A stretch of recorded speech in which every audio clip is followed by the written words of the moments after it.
very special guest.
And I'm used to moving around a mirror, so it's like when I move one way, it's like the opposite way. Cause Right. I'm a fish out of water here. I am the YouTuber. This is the Twitch streamer right here. But I'm here with Hungrybox. Thank you. My long journey to finally meet Hungrybox. the grand master plan to make a documentary, also I can meet Hungrybox. It's finally come to fruition. Exactly. Right here. This is history in the making. And you're repping Gainesville. That's where we graduate from the same school. To me, Gainesville man, Florida man. That's what I'm saying. I'm Orlando man, Gainesville man. We're from the same school, same blood. So now we're finally here, dude. And so basically, we're gonna go ahead. We're gonna go ahead and probably just either get into the doc itself, or just do a Q&A right here on the chat. I mean, you guys can ask him as we go along, but I really do think, people, thank you for, y'all can keep subscribing. Wondered of many Twitch Prime. If we do hit 3,400 points, we're actually 33 sub points away from a final new emote. Mastron, you may be Gators, but you aren't as good as Tigers. Oof. Well, look, Wait, well, that's because Joe Burrow is overpowered. That's a and little. he needs to be nerfed. That's a little messed up. Joe Burrow is just OP. Yeah. Completely broken. Completely broken player. Nintendo, what are you doing? With Hey, this what player? are you doing exactly? Okay, so we're gonna go ahead and try this really quick. So I do have the HBOX Documentary open right here. We have modified it here. So if we want, we can get into it, and people, y'all can ask questions as we start going along. I have no problem with that. Jess P, thanks for the Twitch Prime. We're gonna have the chat open the whole time. And so we'll be talking here. Let's do a quick audio test to make sure you guys can hear the video. We'll do a quick. It's April 21st, 2019. Competitors and spectators Okay, so have gathered press in 1 Laurel, if you can Maryland hear the for video PAL and hear us fine. 2019 tournament. Today we visit the Really meeting quick, of we're two just doing a players quick talking competing test. under the aliases of Mango Then we got it right and the Now, first try. I don't know how They're distracting playing it'll be Super to have Smash Brothers my Melee, voice on a video stream game released commentating in over my 2001 voice for the in the Nintendo video. GameCube. Because Despite the age I of do the that game, this sometimes event that comes has up in like managed to attract a editing where I live have like audience different of a few layers. hundred And it's like spectators and my upwards voice of on top of my 70,000 voice viewers and tuning in from it's a around little the distracting. world. So I don't know. Video is a bit low. It's a bit echoey and quiet. Audio is echoing. Okay, so that's probably because we aren't using my headset right now. We're using this in the background. So I can try this. Voice higher than the video, hard to read. Okay, so how about this? Let's try this. I want to make sure we got it perfect. I'll lower this a little bit. Let's try it again. Yeah. Today is I'm Championship gonna raise the Sunday. video a little bit. After battling past the rest of the competition, the top 12 players are Lower the competing for gain. the title of this year's Pound Champion. Let me know if that's a little better. Is this perfect? Okay, good. Looks like we got it. And then we're gonna be pausing too, to make sure. Yeah, we should probably just pause. Yeah, we'll pause it video on. We'll for pause it on. Comments. I'm sure you have a lot to say. The entire journey. Since this the is a double Hungrybox elimination journey. tournament, Hungrybox Exactly. So guys, we're gonna go ahead and get right into it. This is the promise. This is our sub goal hit. Like I said, 31 more subs. We got a new emote slot. And yeah. So without further ado, this is the masterpiece from EmpLemon. There will never ever be another Melee player like Hungrybox, which is not only a good look into my life, but into Melee as a whole. So here we go, share it around, and we're gonna do this ad-free, no ads played the entire time, and we're just gonna enjoy it. This is a gift from us to you. So here we go. It's April 21st, 2019. Competitors and started spectators this have video gathered in about Laurel, Pound. Maryland for the Pound 2019 You told tournament. me Today we visit the this video meeting of began two players competing because under of the the crowd incident. aliases of Mango That and is correct. Hungrybox. I was They're sitting- playing Super sitting Smash in the Bros. Melee, Weimer a Hall video game After released Effects in Lab, 2001 for watching the this very Nintendo tournament. GameCube. I Despite watched the age of the Hungrybox game, as this he event tore has through the managed to loser's attract bracket. a live audience of a few hundred Only spectators and once upwards he of reaches 70,000 triumphant, viewers tuning crowning in from around the achievement world. of resetting Today the bracket is Championship and Sunday. defeating Mango After to battling win. past the rest of the I witnessed one of the competition, most the surreal top 12 moments players in are gaming competing for the history. title of this year's Pound Champion. And I did fight Mango this tournament. You know, he was actually on fire. He was doing really well, and you know, I had been on a winning streak with him, but this tournament in winners he got me right here on Yoshi on FOD. He popped off, and he played it really well. It was like Since this is a double elimination tournament, and I went Hungrybox outside and I is got kicked sad. down to the losers bracket where he now has to face S2J. Man, it's the hard to loser lose. of this set will be out of the I tournament. can't in imagine fifth what place. it's like to. I can't imagine what it's like to be in like the competitive mindset because I've never like competed in anything at like a high level. Obviously, YouTube, that's all just completely qualitative, subjective content.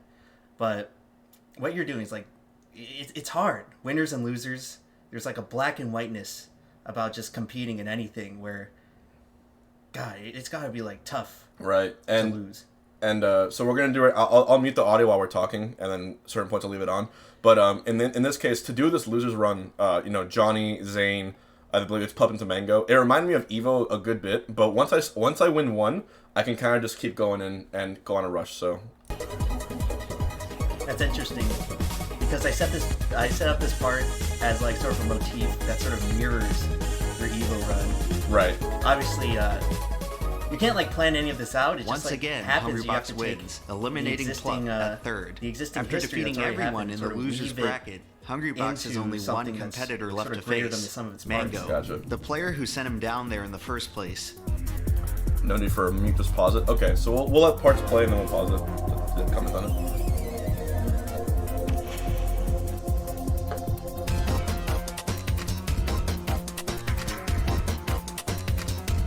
Rest in peace.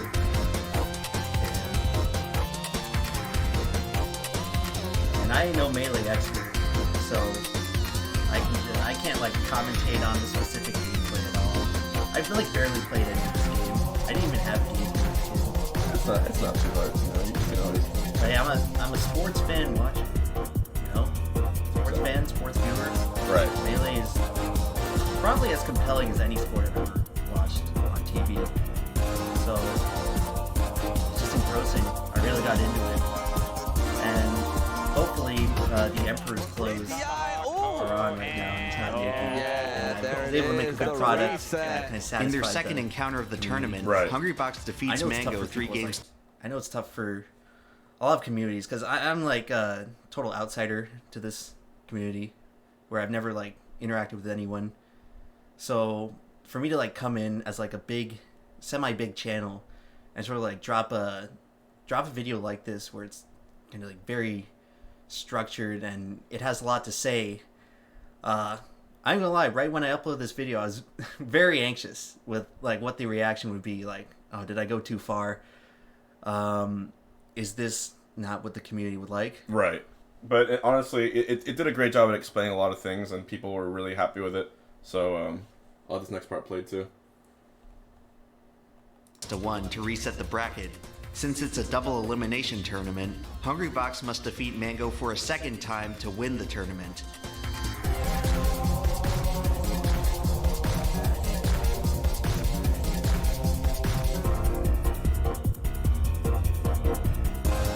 That one right there, you knew that. Yeah, when that started happening, when I got the reset, usually when I get a reset, I like super power up and I go through the whole event, and it's just like, I don't know, it's just like when I get a reset, I feel like I'm guaranteed to win the event because no one when I play Puff, I kind of bleed people out. Someone's asking how long did it take you to make the video? This video took around maybe 2.5, 3 weeks for writing and research and to finalize the script. And then probably like 12, 14 hours to record the audio. Because this was a 10,000 word script. This is the longest script I've ever made for a YouTube video. And probably like to this point, the longest thing I've written ever. The celebration he earned in front of the and then it took like after around an incredible 45 comeback days. victory. Maybe not Hungrybox 45, begins to like celebrate 30 in front of the days stunned crowd. to But unfortunately for him, edit the the video celebration together. he earned is about to be cut very, So very this was probably short. the biggest Hungrybox project. What is is the that? champion. What is that? Oh, God. Once again. What is that? What is he holding? I'm not sure what that is in his hand. So is it true that someone tweeted that out Yeah, so before? Who threw this at me? He's saying someone threw that at him? Someone Just threw- because Hungrybox won? so Just 10 seconds after his victory, a disgruntled hate to see it. spectator throws a raw crab So, at Hungrybox, the narrowly missing his craziest head. part was in a matter of seconds, someone Hungrybox is transformed tweeted out, from the like, most haha, joyful the guy in front person of me in has the a crab. arena to the most miserable. So it was like a Most whole people crime don't scene care that that was much figured about out. video games, but some people do. Out of these people, Insane, most man. don't care about competitive gaming, but some do. And for all the esports out there, most spectators I don't think this is a care true about diatribe watching a right here. I mean, like, 19-year-old has anything game, like this but still, ever some happened do. in like a competitive And out of those few gaming people, event? surely In no a one competitive cares gaming enough event? about the Yeah. outcome of the match to throw a raw No, I crab think it's the first at time it's ever winner. happened. But on this Wow. day in Laurel, Maryland, someone did. As far as I know, this is the only time something like this has ever happened in the history of competitive video games. But if it was Would have heard about it if it was something else. Yeah, I think so too. This went on every single like media show. This went around the internet. Pretty hard. Pause, not mute. Okay, so because you know your video better than I do, if you want to talk, you can just go ahead and pause this right here. If you want to say something about it as well, that way, because otherwise it's hard to hear us. So for the H fan, those of you who aren't EmpLemon fans, this was the Hungrybox documentary was just the 5th episode of a series I run on my channel called Never Ever, and I guess for now I'd say the thesis statement sort of the series is sort of a celebration of individual achievement, but it also I also like to kind of delve more into thematic aspects about the human condition and what stories like this really say about us. I'm sorry if it sounds a little pretentious, but No, that's dude. kind of what I think about with this series. So, yeah, you are the fifth person I talked about. You did SpongeBob, Dale Earnhardt. What else do you do?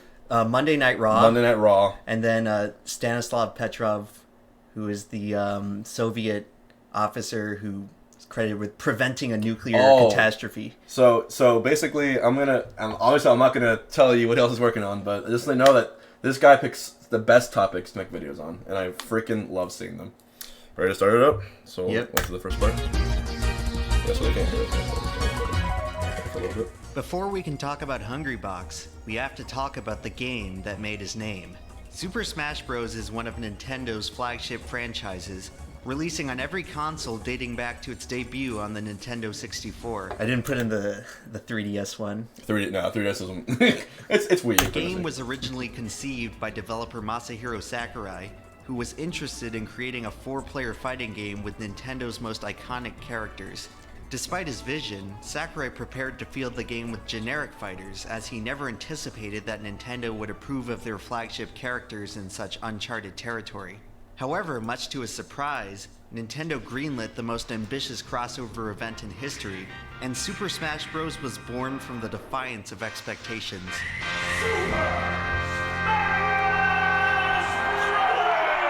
It's so hype. Smash. The game was a released in great 1999 franchise. to a It's warm amazing. reception from critics and audiences alike. While the novelty of barbarically pummeling beloved childhood mascots God, drew this is people back when into commercials Smash, were really good. the game's unique Dude, the mechanics Smash kept Bros. them were playing. When first on point. conceiving of the game, Sakurai wanted Smash to stand out from the typical 2D Has fighters Ness of been the good era, in, like, any Smash and he game? accomplished this with the game's Ness fundamental objective. Ness is good in standard fighting games, in- players damage each I think other to Ultimate's deplete probably a one of the health best in- bar, and you win the I game see. by lowering your opponent's health to 0. Super Smash Bros. Alters this formula by instead programming damage to increase knockback, and setting the win condition to launching your opponent off screen. It really is such a unique This game. relatively simple change produced radically different gameplay from other fighting games.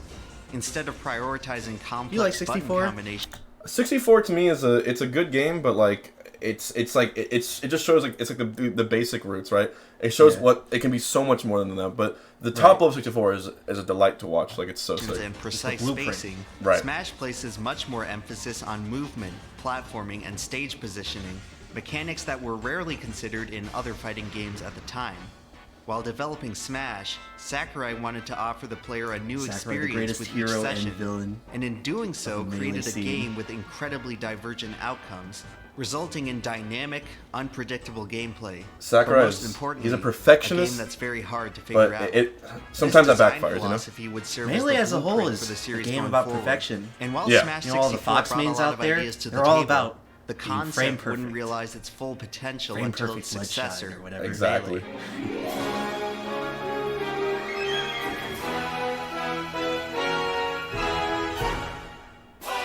Epic intro. Melee vs. Future, dude. There's video footage of the game like first being shown. So It seems as if Super sorry, Brawl Smash fans, but, Brothers like, the Melee Melee has one always been is in a simply race against superior. time, going all the way back to its development. After the success of Smash 64, Sakurai was tasked with developing its sequel in time for the debut of this Nintendo's video. new console, the GameCube, giving the team at HAL Laboratory just 13 months to complete its most Now, I'm not sure if daunting this was the project actual yet. time that they spent working on the game because I couldn't find a lot of stuff about that. But I'm gonna assume I assume that it's like they spent the 13 months leading up to the release of the game. yeah, Because it's known that the point is that they made this entire game in 13 months, like from scratch, on like an entirely new engine for an entirely new console. they went hard as fuck in the paint to make this. Can't imagine what it must have After been an like. exhaustive It was made in development just over a cycle, year, I believe, The like result a year or was 2 an years. accidental masterpiece. Compared to its predecessor, Melee was much faster. Faster movement, faster attacks, faster combos. The rapid pace of the game contributed to incredibly moment right dynamic here. and unpredictable combat. Oh, it's so epic. Melee offers the Can't player an believe it. immense Oh, degree of even control more over their epic. character. Dude, Armada's Mechanically such a speaking, fucking Sakurai beast. described Melee as the sharpest in the series. Players seem to agree, as upon release, Melee was a smash hit. Still However, best-selling despite game the on game's GameCube. tight presentation, Melee would go on to be defined by its loose ends. The game's hasty development allowed a few oversights to slip through the cracks.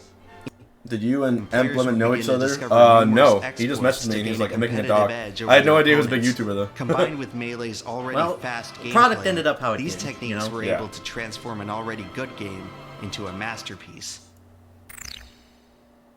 I love that. Dude, love dude, that part right there. These right here, these montages are so sick. This reminds me of like early Melee. Dude, it was so fun looking Super back Smash Bros. at old Melee Melee was, footage. without a doubt, It really is. There's a lot of very stuff successful uploaded to, I casual think, game, but Homemade its Waffles. unique mechanics Oh, yeah. set the foundation for Old one of the sets. greatest Because competitive back then there was games like no of all VG time. Bootcamp, no The discovery of BTS, such Smash, advanced tactics and would push the the game's only potential archival footage beyond is what just anyone the thought community was took it possible. upon itself. Right, Shortly we- after the we game's just release, made it our own. local 'Cause we Melee had to. tournaments began to spring up everywhere, and thousands of players began contending for the title of the best Melee player in the world. Starting in camcorder footage of 2004, TVs, there's a Major lot of League that. Gaming would Dude, sponsor MLG, Melee on its pro circuit. what's his name? Incentivizing Bach? the MLG highest Bach. level of His competition footage is with super thousands important. of dollars in prize money. As tournaments became more prestigious, so too did the players. Captain Jack, There's a lot of this Isaiah, is just and kind of a Asin summary emerged of as the Melee's top original contenders, Melee but no doc. early player was better than So if you're Ken, interested in like the early undisputed Melee, king highly of recommend Smash. you give it a watch. If From you're 2003 probably to already a Hungrybox fan, 2005, probably he won seen almost it. every Everyone tournament smashes he it. entered. Press beating 1 of this Melee's best documentary competition brought you to my along the channel. way. That's Around what I wanna see. 2006, new challengers like PC Chris and Korean DJ began closing Did the MLG gap. go defunct? Ken You know, retained I'm his not crown too all the way sure. through 2007, where I know Melee it was made its around first for a while, appearance at EVO. and they After they battling did through Melee's biggest a lot of tournament tournaments. yet, It might still Melee be would there. once again Oh, yeah. emerge victorious. Dama Thick, in thanks what for the many tier at 1 time sub to KB considered Dam. be Melee's last hurrah. Let's go. Oh god. Oh, dude. Oh no. Dude, look at like competitive Mario, video games, it's updated. customary Link's for got that nice players rusted to color. compete in the latest Pikachu, version and of then their Kirby. I don't know why they chose Kirby of all characters. He looks almost worse. I never understood that this trailer. This should have been a sign. After this trailer, we all should have been like, "Wait a minute, this might not be." Oh no! Like Mario's the expectations, Kirby's the reality. That's why it was so funny. Hold on. What was I doing? Oh, there we go. Anyway, I guess After 7 years as the game before we get into, like, most Brawl popular here, title, Melee like, I was just- scheduled to be yeah. supplanted. Okay, before we get into Brawl here, I think now would be a good time to explain sort of my relationship with Smash. So, never had a GameCube as a kid. So, this entire documentary is based on a game that I've barely played. Super Smash Bros. Brawl was my first Smash game, and I did not like it. I did not like... I guess it's just like, it didn't feel...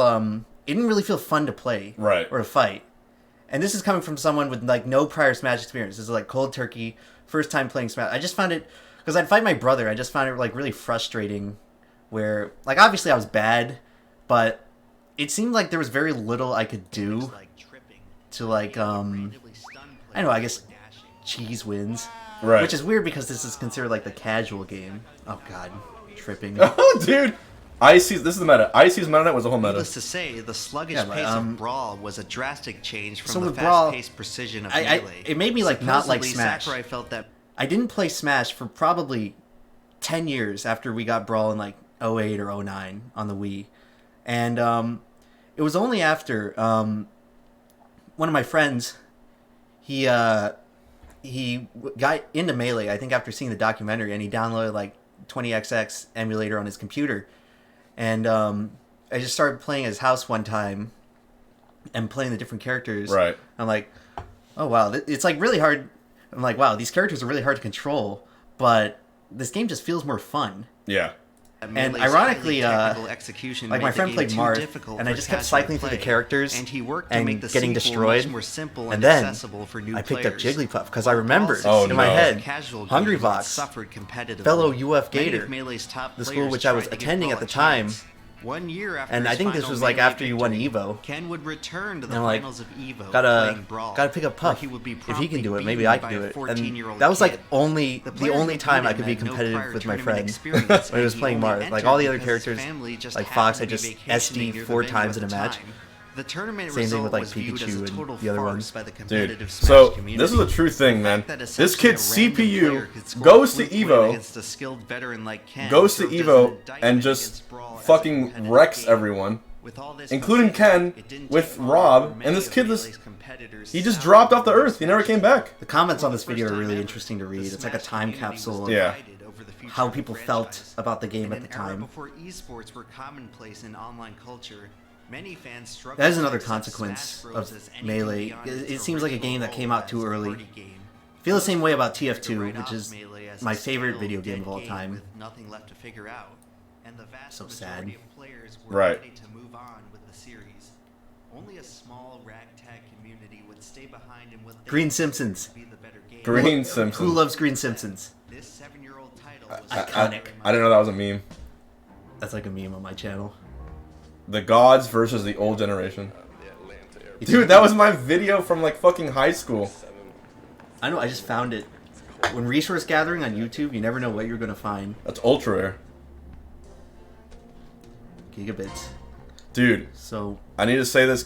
If it wasn't for gigabits, I would never be pro. This was like the Melee like battlegrounds for me, where I got my ass handed to me in this venue more than anywhere else in the world. I would get 17th and 25th, and then 9th, and then until I won, I had to. This was the grind. Everyone needs a place to grind like this. LAN centers. It's just LAN- a different era, I They're think. all out of business. Hungrybox started entering local It's Melee you. tournaments in the Was that my placing or was that my?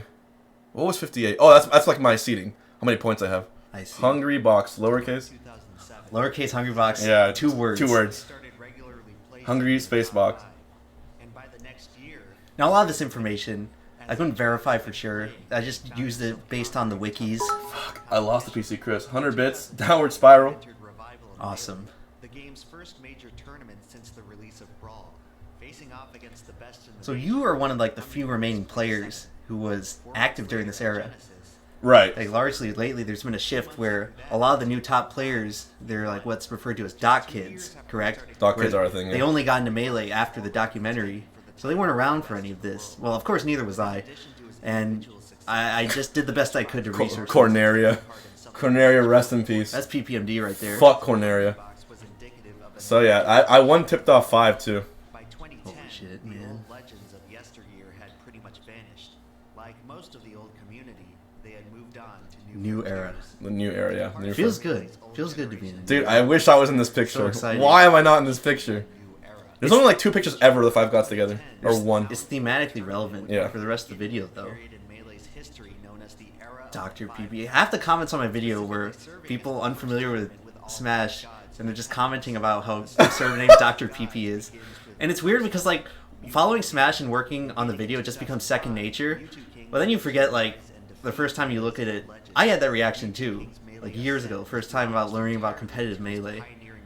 So I can raise the volume, but because it's a long doc, so I want to keep pausing it.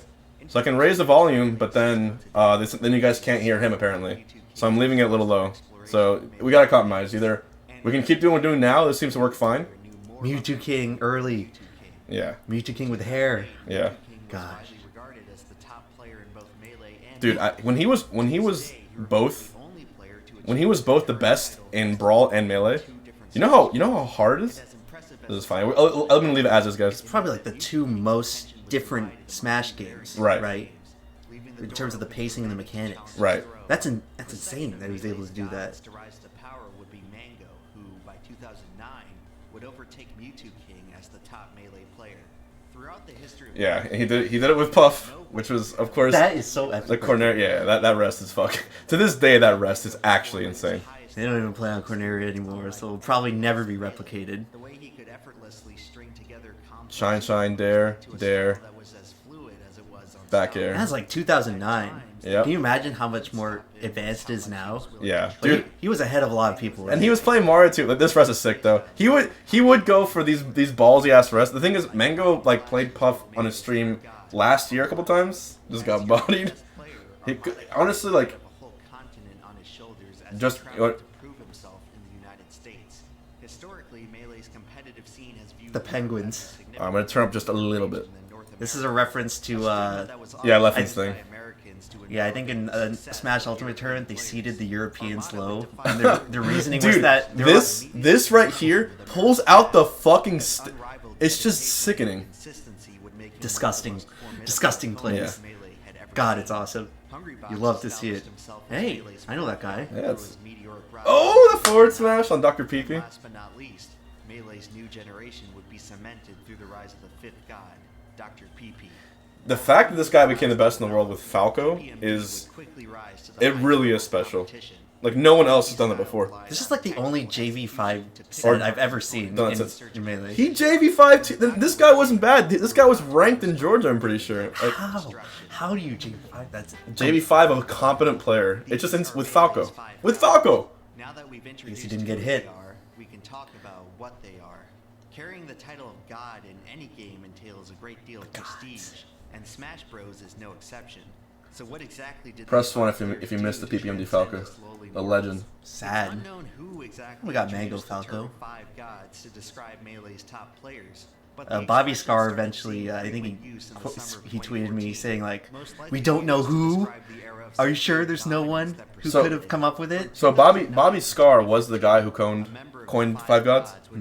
Well, that's what he says. Okay, thanks for the Twitch Prime. Guys, we're getting close to that new emote sub goal. Thank you very much. 2014.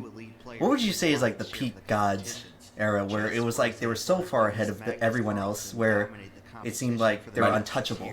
Yeah, it was right around here. I mean, it was what, like the what do I say? 2014, 2015. Right before Leffen and Plup started getting up there. Well, I guess peak gods, yeah. Early 2010s. So the first few years of it. Gods would hardly ever lose to any other players, and all were capable of defeating. That is pretty insane though, how there's like 5 elite players. Better were the gods than everyone else. Like in sports, you just don't really see that. Right. Where usually it's 1 or 2. Right. And then the rest of the people are just part of the pack. Dude, and you know what's crazy right now? The rankings right now, hacks, if you were to, it's a stupid thing to look at, but pretend no tournaments ever happened before 2020, right? Yeah.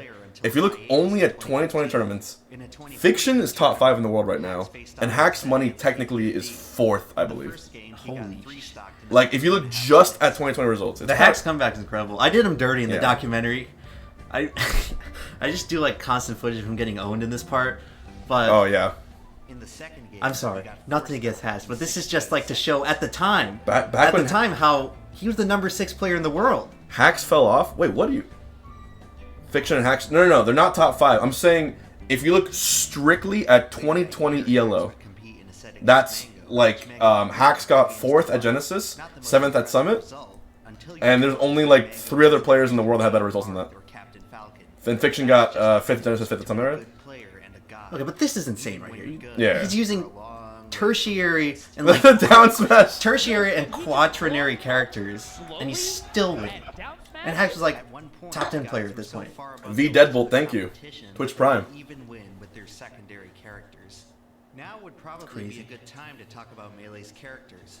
Out of all the Smash games, Melee. I love this stretched out Melee screen. Some Smash games. Yeah. Oh, Bayo. Outright dominate the This is an epic gamer moment right there. Bayo. That's the legacy of Smash 4, unfortunately. Flame fan, Twitch Prime, thank you. overpowered that some tournaments chose to ban him entirely.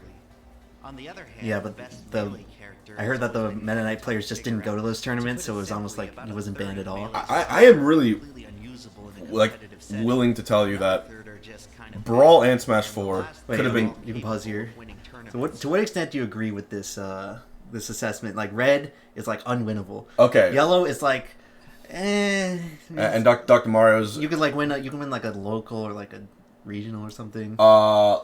I agree. Yeah, the plumbers are all yellow. Mario, yeah, Bowser, Ness, Pichu is just such hot garbage. I think people are leaning towards Game & Watch and Mewtwo slightly. That's maybe 20XX right there. Maybe one day, because Leffen's show with Mewtwo can actually do pretty good. Game & Watch with Curb, like, these are, you know, they have reps. But Roy, yeah. Zelda, yeah. And Icy's, right. Yeah, and the green. And I think on a good day, any of the green can win a tournament. Even Pikachu, even Icy's. Well, Pikachu has. Well, you're right. You're right. Yeah. And Icy's almost did with wobbling. With wobbles. All right. Hugs almost won the first Evo. Hugs almost did win. Duck almost won DreamHack. E3O'd me. A debate that can Damn. be traced all the way back to the beginning of the game through the history of Melee's tier Roy list. is so That's right, this laughably widespread bad. facet of modern internet discourse It's weird to see like tier lists is like such a common thing now, when it used to be just like this insular Right? That's the thing. gaming convention. I spelled Sheik wrong here. Oh, yeah. I got relentlessly clowned Body. for spelling Sheik wrong. Yeah, it's still like phonetically correct. Peach with her strong aerial attacks, Marth with his chain grabs and huge space. Zane. Captain Falcon Zane is can be bringing found Marth back Okay. up to the top, baby. So if this is the current tier list, and of course these top 8, the order of these top 8 characters is like one of the most hotly contested things. For instance, without wobbling, I don't even think Icy's is top 8 anymore. I think right now, and I always will say this, it goes, Fox is the best, clearly. Marth is the second best, clearly. Very close to Fox, maybe closer and closer to Fox each day. I subscribe to the idea that Falco is actually the third best character. When you play him really, really fast and aggressively and well. Didn't Mewtwo King originally say in one of his tier lists I think that Puffer- Falco was the best? Yeah, But people I- actually believe Falco was the best. I think he's since gone back but on that. obviously, yeah. And I think Puff is fourth likely, or Sheik. Puff or Sheik tied for fourth, fifth Sheik, and then sixth right now would be Falcon, and seventh would be, I think seventh is Peach, and eighth I don't think is Icy's. I think eighth is actually, it could be anyone between Pikachu, Yoshi, or Samus, and I think Icy's might be ninth with no wobbling. I mean, anyways, that's what I think. Call it a hot take. It's not that hot of a take. It's not that hot. The Hungrybox tier list all over Reddit now. Ugh. 1.2k viewers right now. It's you. Is that me? Did I do that? I took it from one of your thumbnails. I think it's like the video "Don't Taunt HBOX," where you're like on Netplay or something. Right. And some guy disrespects you and then you annihilate him. Pretty TF2 everyone. TF2. You gotta love it. Such a sick game. Gotta love it. Character than Hungrybox and his Jigglypuff. Jigglypuff is the most confounding. I think that's true though. You are maybe like with Armada and his Peach, you could debate, but Like in a terms of like associating a character With a player. Yeah, one of the strongest ones is my bond with Puff. Yeah. She wound up in Smash anyway because of her similar character design to Kirby. The Smash 64 developers Dude, would Kirby in restore 64, Kirby's such a character god. model and animations to fill out the game's 12th and final Isn't that crazy though? and Like this thus, character the balloon kind of Pokemon only would existed because of remain as the convenience. mainstay Yeah. for And the then rest it's of just the franchise. At a glance, Jigglypuff and it's like the seems source a of rather mediocre Melee's character. biggest Yeah. controversy. I remember like 06, 07, like yeah, Puff is good, but it wasn't like ever in the super right hands. Thank you, Looter Shops. Oh, speaking of which, not to show for a second, but like Looter Shops Twitch Prime guys, we're at 3,375 sub points.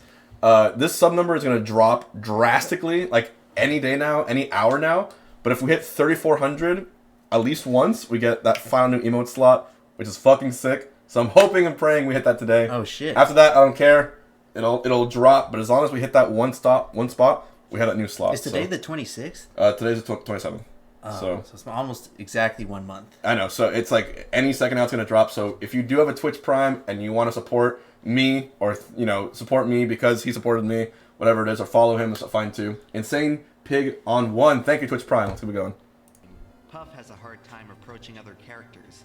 Two of her special Thank you, attacks Turo are the Ace, and useless oh in a wow, competitive Onion setting. Alchemist 7-man She's the second train. Thank you, guys. lightest character with the Puff slowest is such a falling polarized speed, character. meaning she tends I think to that's die where Oh faster than any other fuck! character in the game. Yo, Syncweaver, someone just dropped 5 gifted subs. Holy Damn. shit! Thank you very much, guys.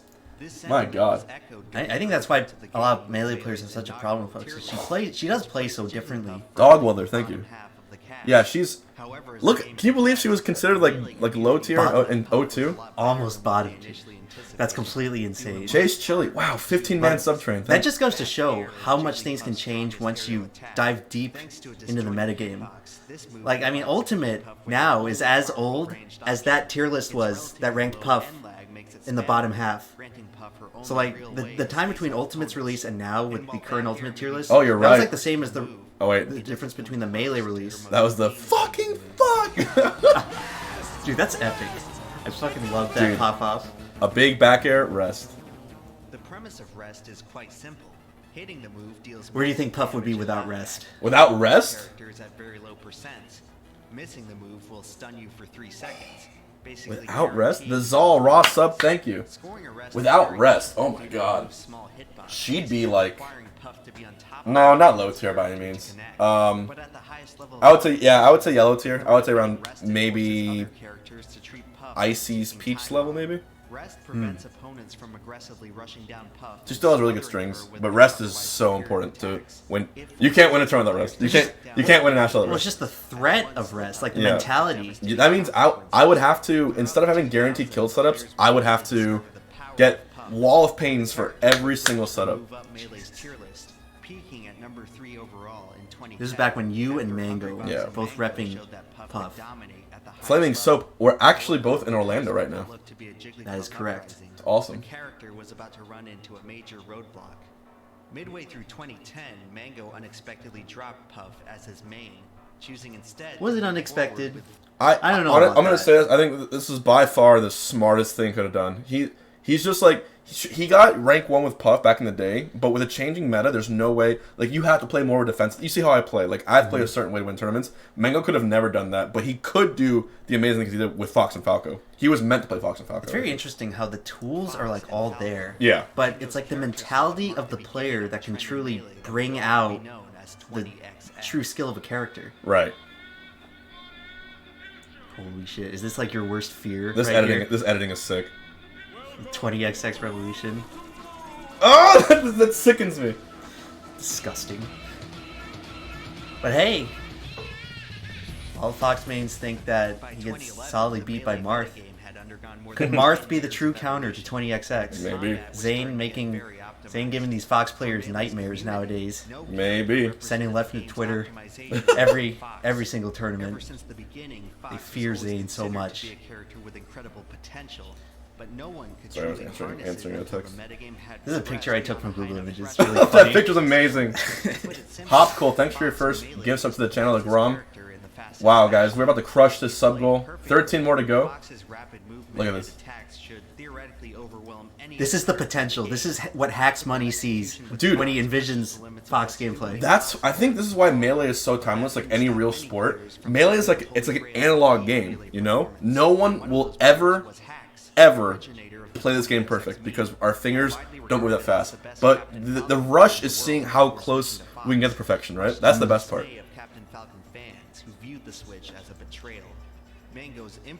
Can't believe Captain Falcon won a Super Major also. The walk of... God. Never gets old. I'm sorry, Hacks. I didn't mean to make you out to look like this. This is just purely an example. I also included this clip with Mango and Taj a lot. The Melee community loves to throw around this idea of players and characters. Guys, do you think Melee is sick? If so, put it in the chat. Oh yeah, press 1 if Melee is sick. Bob Camp 7565 extended that tier 1 through April. Let's fucking go.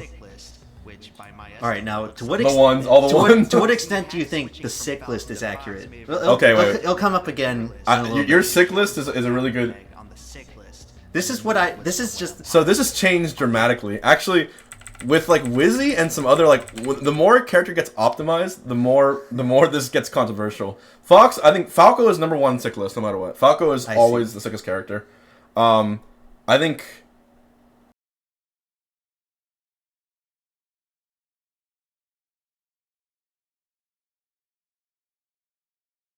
Falcon, I don't know. Like some people prefer watching like Peach or some shit or Sheik over Falcon now because this is like kind of my brain synthesizing a year's worth of watching Melee streams and reading Twitch chat and looking at people complain. It's like the characters they complain about the most are lame, and the least complaints I put him in the sick category. Oh, where were we? Sick list. Here we go. Himself down a peg on the sick list. So thank you very much, the awesome Crispy Twitch Prime. Wow, 10 more subs to go. We got a new emote slot. Let's fucking go. Hell yeah! I appreciate you coming here, dude. This is awesome. I mean, this is like a once in a lifetime thing. 1,300 viewers. Maybe there will be more streams in the future where you body me in Melee. If someone here is an admin on Twitch, get us front stream. Get us front page. I don't know how to do that. Maybe. EmpLemon, the YouTuber on the front page of Twitch. I mean, it'll be good. Disgusting. This is one of the best documentaries of this game I ever made. What's your opinion on this set? Because I remember this was controversial last year. When I saw this and everyone started just like shit talking and doing this, look, Puff can destroy. Even with wobbling, Puff can destroy Ices without needing to time it out. However, on certain stages, I will say, like Pokemon Stadium, it's in her favor. But on this, not really. You can use Rising Pound, and they have no really answer to that on Shield. There's of course, this will come up in the video later, but... Bob Camp, get to 5. Hold on, I'm sorry. Holy shit. Press B for Bob Camp. We're almost at the goal. Thank you. But you haven't lost to an Ice Climbers in tournament since EVO 2013. Is that correct? Yeah. I have not lost to an Ices in any set since Wobbles. Wow. And before Wobbles, I only lost to, I think, Fly Amanita. There's Mewtwo King camping in Brawl right there. Dude. This is how people... Like, if you read how people talk about Puff in Melee forums, this is like how they feel. Yeah. Oh! That's fucking good, dude. Fucking 3,400 sub points, 5 more, gifted from Gurathnaka, their first 5, and I believe our new slot is hit. Let me make sure. Oh, that would be so sad if it dropped just right there. It should be there. This set was awesome right here. This is the Kanye Rest set with you and PPMD. Oh yeah, Kanye Rest. Woo! 3,400. Holy shit. We did it. What do you think you're going to do with your emote slot? I don't know. Maybe make an EmpLemon emote slot. I never know. You should do a green Jigglypuff in honor of me. Green Puff. We'll figure something out. Yeah. Something topical.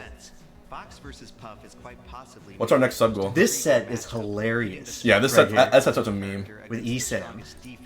Oh, dude. Esam left a very nice comment on my video also. Yeah. Esam is actually a really good Melee player. You know he destroyed Armada's Fox at Summit, right? Like, destroyed his Fox. At this past Summit? No, at Summit... What was it? Summit 3? Summit 4? Oh. Esam got invited, which is controversial as hell. But he ended up being a huge hit at the event. Despite HBOX's impressive 2010, Let me just his see real tournament quick. results would stumble a bit in the following years. So this is when it starts to get really tough for you in the game. Oh, dude, we got another slot. Damn. The next one's at 3,600, so I'm just gonna update it now. That'll be a miracle if I hit that. But thank you guys so much. 37 emote slots. Thank you very much, guys. Dark Age is a melee. So this is when there was only like a handful of tournaments a year. Exactly. What was this even like back then competing? Because the prize pools were, I'm guessing, minuscule. Oh, you mean the same way they are now? Eh, The prize pools aren't that different. There was one part in, I think, 2016. That 2016 is where I made the most money competing in Smash, because there was like huge prize pots for melee tournaments, like Summit, GTX, that was 2017 and 2016. There was DreamHacks. That's when the money was big in there. I think you described this. I did like a soft quote from you where you said it's like Melee's only true sequel. Yeah. Dude, PM for a while was the shit. PM was the biggest competitive Smash game. Like between like Brawl and Smash 4, right? Yeah. And Shout, yeah, shout out to the Smash documentary. Most of us probably wouldn't even be here. Smash Talk with Lesso. Isn't he making a second one? Yeah, and apparently the rumors are on Netflix. We'll see. I hope he wasn't planning on doing one on you, and I just stole his entire thunder. No, I think it's on our Armada actually. Germanian Tier 1, thank you. The announcement quickly drew in over 700 competitors, making Now, what was your reaction the biggest to melee Evo, tournament to date, or and does heading into Melee the end, returning to all Evo in eyes 2013? shifted towards the five gods of the game. Give me 1 second. In the meantime, you guys can enjoy this epic montage. I think these are all the sets where the gods faced each other at Evo 2013.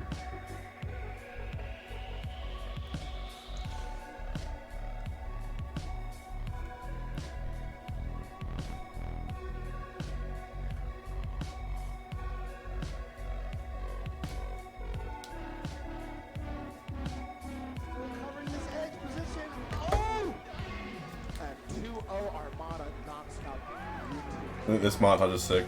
What were you asking me? What was your reaction to Evo bringing back Melee in 2013? I was at my significant other's house with her family. I saw it, and I got home from like school or something like that, like whatever it was, and then I saw it, and I was just like, when they blocked Evo, I was starting on the phone to write my email, and then it got unblocked. And I remember I just started like getting teary-eyed and smiling in the living room. Now, is this like traumatic? Are you gonna get PTSD from this? No. Right here.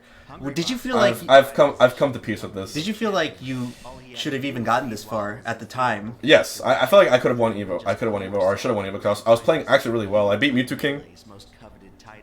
Who do you think was the favorite going in? Probably Mango, right? SSBPD, thank you. Yeah, Mango was the favorite. No, but honestly, and Germanian, thanks for the tier 1. Honestly, Mango deserved to win this tournament. He by far was best player that day. Swagner plays gifted a tier 1. So in hindsight, it wasn't a huge issue. Like, I got 3rd instead of 2nd. But Wobbles also outplayed me super hard these 2 games. What I'll always say is this, and I'll never remark on this again in this set because it's in the past. That's what it is. Apart from the rule set switch, the main reason that got to me is because I actually play sets. In other words, I'll switch my playstyle on purpose depending on what game in a set I am. And in a best of 5, especially on the difference between a game 3 or 4, I shift things radically. So because I lost this game 3, I was prepared to go into game 4 and play a style akin to game 1, which was super effective. What happened in 2 and 3 is I started taking more risks because I was up, and then that backfired. And that's one of the reasons you'll see me win a lot of game 5s. Me and Fiction had a discussion actually. Fiction said, "Oh, you're sandbagging on purpose on certain games." Like, no. I just take more risks. But sometimes risks pay off. But if I have the insurance of having an extra game up, playing a best of 5 is like that. Anyways, long story short, by switching and telling me it's a best of 3 versus best of 5, huge difference in how I approach a matchup. Wow. It's like poker. You take calculated risks based upon whether you're up and down and position. But in Melee, there's no C position. There's set position. So is that the bubble theory? That's just the surface. I'm sorry. That's the surface of the bubble. Yeah, I'm here at the Hungrybox crib. That's- I recently found the vault with the secret formula. That's the surface. Revealing the bubble theory. So now I can use bubble theory on YouTube Yeah. to make myself better, but Bubbles it's are not. all, It's not for public consumption. bubbles are It's all too powerful. Bubbles are all surface. It's, it's like looking at. It's like in Indiana Jones where they look at the Ark. If like you're not prepared, your face is gonna melt off when you see bubble theory. Oh, I think we need some bubble emotes, right? We'll make a bubble emote soon. That was pretty sick. Okay, what did he do here? He like up throw Down you, throw? or you DI'd out or something. And Oh then, my god! And then he continued. And I it. didn't tech it. Okay, he was playing out of his fucking mind. How would you compare your skill level now to Evo 2013 Hungrybox? Evo 2013 Hungrybox? Yeah. Like right here. By the way, if I knew this was a best of 3 set and we were game 3 last stock, I'm at 104. You know what I do here? Right here, he went us back. Instead of going for a pound here, you know what I do? Nair rest. Right here, Nair rest. Look at, you see Popo's head sticking out? That would have hit him. Nair rest would have connected 43. I would have won. If I knew, I think. That's what I would have gone for it at least. But instead, I played a, more like risky thing. Well, would you say that maybe it was better in the long run that you did lose here? Huh? For like mentality purposes. Because that's a big theme of the video. Yeah, mentality-wise, like I said, if I'm down in a set versus a character like Ice with wobbling, and it's that scary, I'm gonna bleed you out game 4 and 5. I mean, I'm really gonna make it impossible to hit me. It's the struggle. And this was, if you're unfamiliar, this was to this day, in my like the most unfair treatment I've ever received at a tournament ever. Wow. Ever. Even more than the crowd. I'll say this again because Melee is not an Evo and won't be again, so fuck it. This is a true story. Ready for this true story? Oh shit. You're Mr. Wizard, right? I walked off the stage, biting my lip, my fist like this, just raging, Like right? like Arthur. Like Arthur. I was pulling the Arthur. And I was raging, but I knew I had to not make a scene because it was more important for Melee to be there and for it to look good. So I went and I was going to sit down and just breathe for a second, and I saw Mr. Wizard. I pull out my phone, go to the Smashboards thread, and I did like this to his face. And I said, this is the post right here where you said all finals, lose finals, grand finals, winners finals, will all be best of 5. It's in this post. And you know what he said to me? What? Well, you should have asked me. I walked away. Huh. And that's when I knew. That's when I knew. I don't think Evo really cared about Melee. That's crazy, It's man. just, this is a true story. Damn. The rest, as they say, is history. Yeah. So, sometimes that's how it's go. And now, did you? And that's all I could do. And then this, I played Mango. So, like I said, I wouldn't have won the tournament. It's just, there's a principle to it. If he had at least just told me there was a miscommunication and I apologize, but we had to do it for time. I'm sorry that happened. If he just said, I'm sorry that happened, I would have just wanted that. No, he was just. I would have felt just a little better. He was just But no, callous he instead. just said, no. Should have asked me. So you think that even if you beat Wobbles, Mango was playing well enough and he would have beaten you and reset the bracket? Oh no, Mango would destroy me. There's no chance I'd beat Mango. Because this was back in the time where you only, Mango wrecked me for like literally 5 years straight. I couldn't beat him. you only beat Mango like 5 times on like the first 30 sets you played. Yeah, I beat him at NCR. XG Dragon, thank you. Viewership, attendance, sponsorships, and Squad's huge though. But what do you think? Do you think the game could have turned out differently if you had managed to win that tournament? Maybe. There's a lot of what ifs and maybes. And guys, for all the Twitch primers and people following and enjoying it, please retweet the stream, share it. We're at 1,300 viewers. You look dead there, man. That one was hard. Horrendous. It's weird to think because it comes into play. That's PM doubles. That's rare footage of Mango playing PM doubles. And yeah, this This is rough, man. this really happened. This was honest. I meant like all the words in here at the moment. Oh, this pause it. Oh, spacebar. All the words in this AMA, like I wrote this AMA, this response was AMA. So I wrote this because I was in thermodynamics at UF during a lecture, and I get a message from three of my friends. 3 different friends messaged me. This is a true story on Facebook, and they all said, "Yo, Mango's shit talking you in his AMA. He's disrespecting you." And because I heard it from people and I saw it, and I was so already mad at the Evo situation, I snapped. I snapped and I wrote this post. So how many days after Evo was this? This was, I think, a month after Evo, maybe. I see. And and I meant all this. I just was really, really pissed at him because I feel like I was getting disrespected. And then he did a response too. And then we were both being pretty childish at the moment. What can we expect for the next Never Ever? I don't want to disclose it because I like secrets. I like surprising people. Bubble theory. I like surprising people. Yeah. But this was necessary. This happened because this was me making my stand, Mango making his stand, showing the community where we're at, and then us both having to grow as people afterwards. We actually sat down together during. People don't really know this. We had a meeting over Skype with like me, him, and 6 moderators. Moderators from what? To make sure things didn't get heated because we had to settle this because we were community leaders. I see. It was like Scar and some others, and for an hour we just talked this through and tried to see where we were at. But at the same time, I could have handled this better. He could have handled it better. We changed a lot since this moment, but this was like this sort of showed you like the boiling point. Well, it's very interesting to see how far you've grown from this moment. Right. And I think Scar tweeted at me about this thing where it's like, you see, I got a few comments about this. Right. I was reading like the Smash Reddits, and it made people thought that I made Mango out to be the villain in this situation. Obviously, I respect both you and Mango a great deal, and this was just trying to capture things from your perspective. Right. Because at the time you were, would you say, like pretty bitter rivals back then. Yeah, This was like the very culmination bitter. of that. The thing is, also, I was really bad at just taking a joke. I was like extra super sensitive, and I really hated when people just like disrespected me like that. And Mango, he likes getting under your skin. It's just kind of the way he is. He likes poking fun, You guys are talking like shit. polar opposite personalities. We were just very different people. But you know, even after that, even after the fact, soon after things got better, it didn't take that much longer. Now the Armada Young Link. God. That was just a phase of your career, wasn't it? Wow.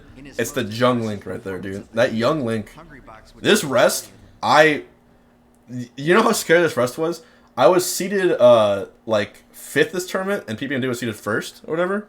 This was like after PPMD, or was this before or after PPMD had that game where like 4-stocked packs in like 68 seconds? And then I finally beat Armada's Young Link there. Finally.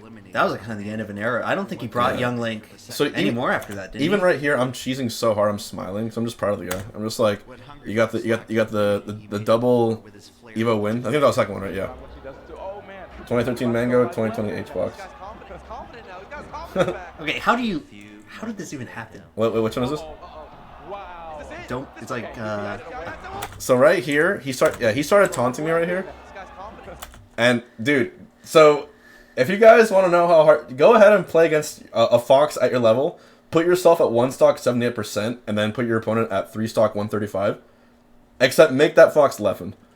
He was taunting, and I realized right here, you know, I actually have won lots of these. It takes 1 hit to kill him, and then it's literally 2 outplays. 2 outplays wins me the game. I downloaded a compilation for this to get this footage, and one of the things in the compilation, it's like you versus Pluff, and he goes up 3 stocks on you like 2 or 3 games in a row, and you come back. Yeah, I always figure out, there's always a way out of the situation. And you're a kill percent right there. Like, all he has to do is hit you with up smash. Once. Ike Zero, press I for Ike Zero. Lots of gifted subs, 10 months, thank you. But improbable comebacks weren't the only dramatic traits of HBOX's play.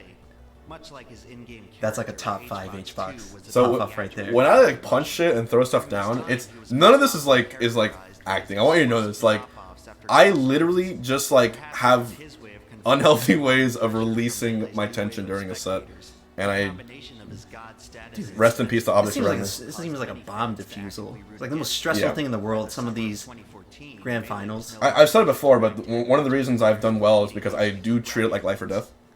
I literally put it in my head that I'm gonna get killed if I lose a set, so it's like that. That's why it's like ultra relief. Oh, dude, this right here, If you want to know the moment I was saltiest ever on camera without saying anything, it's right here. Holy Mango, okay, Mango like 4-stocked me almost in the crew battle. I barely beat him, and then the entire crowd started singing "Happy Birthday" because it was my birthday. Oh my god! Well, This I was didn't. SoCal. I didn't know that. This part. was like when the rivalry was bitter, and they all started singing "Happy Birthday." This was like, That's harsh. I That's was harsh, man. so mad. So this is like worse than Evo, worse than the crowd. Oh yeah, that was the worst. This was the worst. This was goatee box. Wow. This was not even my final form. 2014 marked a year of tremendous growth and change for Melee, but Hungrybox ended the year exactly where he started, ranked 5th. The ultra salt beam, dude. Now, how much did people care about the rankings back then? Oh, rankings are good. You know, it meant sponsorships. It meant getting seated better. There's a lot to rankings. For him to continue sticking to Jigglypuff. Fortunately for Hungrybox, the world That was probably of a Melee low about point to for you. realize that he Like the would Big House best 2014. Getting like double. I think you got eliminated by Leffen and Unlucky. And then you just came back with this Paragon Orlando set like a few months later. This is just crazy to watch right here. The Mewtwo King 4-stock. Oh yeah, yeah. The double 4-stock. A massive weave, a massive weave. Tier 1, thank you. And Mewtwo King gives up game 1. Now this was back when Mewtwo King, his like mentality at the game wasn't the best, where he often sort of give up if Yeah. he was losing. I'm sorry, I ignored you. I was reading my phone. What were you saying? So I was just saying like back at like the Big House 2014, that was kind of like a low point for you, where you got like beat by Leffen and Lucky. This was like back when the gods were like a big thing. You got beat by 2 non-gods. Right. This is an important tournament. Like this was one of the most stacked events ever, and I won. Hungrybox opened 2015 with a bang. And like as I see in the video, if I'm correct, this is the first tournament you won since 2010 with more than 2 gods in attendance. I think so, yeah. Gods in attendance. I was basically like a mild threat up until this point, and then I became a D threat. But just like as a mentality thing, that's got to be. I was being such a douche here, dude. This is your hometown crowd. No, Though. that was the first time Orlando I had never heard Orlando cheer for me that loud ever, and so I was enjoying it. Hungrybox Ever. had just awoken a sleeping giant. I'm sorry, Adam. I apologize for that one. But this is the moment right here. That Oh, yeah. He switches to Fox in tournament. I thought he was gonna fuck me up. This went down to the wire. He won game 5. Game 5. Like he won game 4 and 3. Throughout the rise of Fox in the Melee metagame, So now this is probably like peak 20XX right here. Exactly. When Armada switches to Fox, it's all fun and games, and then it's like, oh shit, everyone better watch out. And this is what ultimately led him to #1, right? Him Oh, switching dude. to Fox. That's when I beat Mango, and I couldn't believe it. 'Cause that was the first time I'd ever beaten him. Or, like, a really long time. Oh, the Leffen set. God, Big House 9 was my roughest tournament ever. To this day, 9th place. It's the only time I got 9th, I think, in the modern era. Daunting matchup into an increasingly winnable one. Armada's Fox, however, was different than anything Hungrybox had ever seen before. Oh, no! Was that 1-1? That was game 3. Fuck, I could have beaten him. So I say this in the video where I kind of take like a leap, where I say Armada's Fox is different. Like to what extent is that true? Where because at this time you were kind of figuring out Mango and Leffen a little bit, but then Armada came along. There was After he switched to Fox, it Yeah. was like his Fox pretty was, dominant. it was unlike anything I've ever played. It was like the biggest brick wall you've ever seen with Fox. It was wild. Oh yeah, the douchey sunglasses era. this is probably my favorite. HBOX W in the chat, please. This is my favorite montage of the whole video. Now, how much of Heel Hungrybox is like, was you playing it up, and how much was it just? It was a little bit of both. Like I wanted to have fun with it because I was also like, people were already super like just not. That pop up there is like Oh, a yeah. top 2. I don't think I show was it. a In this, messy I pop-up. don't recall if I show in this video, but that Leffen was like one of the favorites at Evo 2015, right? Yeah, he was went on a huge well, streak. He was actually the best in the world for a little bit in 2015, in summer. Kind of like how Wizzy for a bit could be argued, like last year after. Yeah, he was just playing out of his mind. Yeah. This is a pivotal moment right So- here. I sectioned this off as just like. So the a big the turning crazy part about this is, if I didn't own up to the heel, I would have lost this tournament, and Mango probably would have beaten me for the rest of time, and I would have probably faded into obscurity. But because I played the heel, and I was already I knew my game plan going in. I said, basically I can't beat this guy toe to toe, so I'm gonna go to the ledge and see what happens. And it worked a little. Yeah. Shit. Obviously, that's, And then, that's a hot button issue these days. This editing is good. Thank you, Koopa is crazy. Tier 1 raw sub. Basically, all these losses were going through my head when this happened. And I was down 1-0, right? And I said, the only way I win this, I can't stand the ledge. So I have to go in here, which I did. And then he jabbed me, and I crouch canceled his jab. What's this? Donation. That was very synced right there. Oh, $35. Damn. From Waffles R Us. Let me get a 35 in the chat. Thank you. $35. Let's fucking go. That's a whole ass meal tonight. That's a whole ass dinner. So, this tournament, this win right here, Yeah. Paragon 2015. This is a and huge then turning point. DreamHack 2015. I kind of like pinpointed those as sort of the main turning points in kind of your entire career. Yeah. That's like right when you're starting to go over the crest of the mountain, and Yeah. trying to see. If you want to see the time Mango least wanted to shake my hand was right here, dude. He just Because that, he fuck at that for good reason too, dude. at that point For- the three-peat's dead. yeah, The hype. the three-peat's dead, right? Losers quarterfinals, so you still had.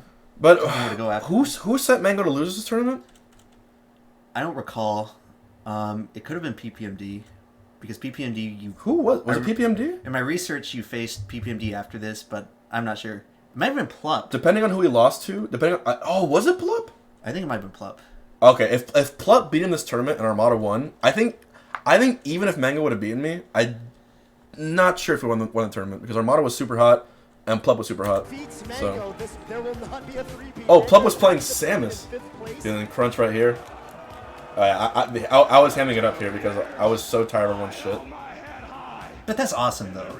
Like I fuck was the like, crowd. talk your shit. Like as a YouTuber and streamer, there are times when you have to say just fuck the crowd, and that's how you can truly excel. They in were my booing opinion. me, and I'm basically saying suck like my cock. Oh my dude. Hey, you almost beat Armada right there. Oh, it was game 5. Fuck. Darn. If only I had another chance at Armada for an Evo win. Well, you did.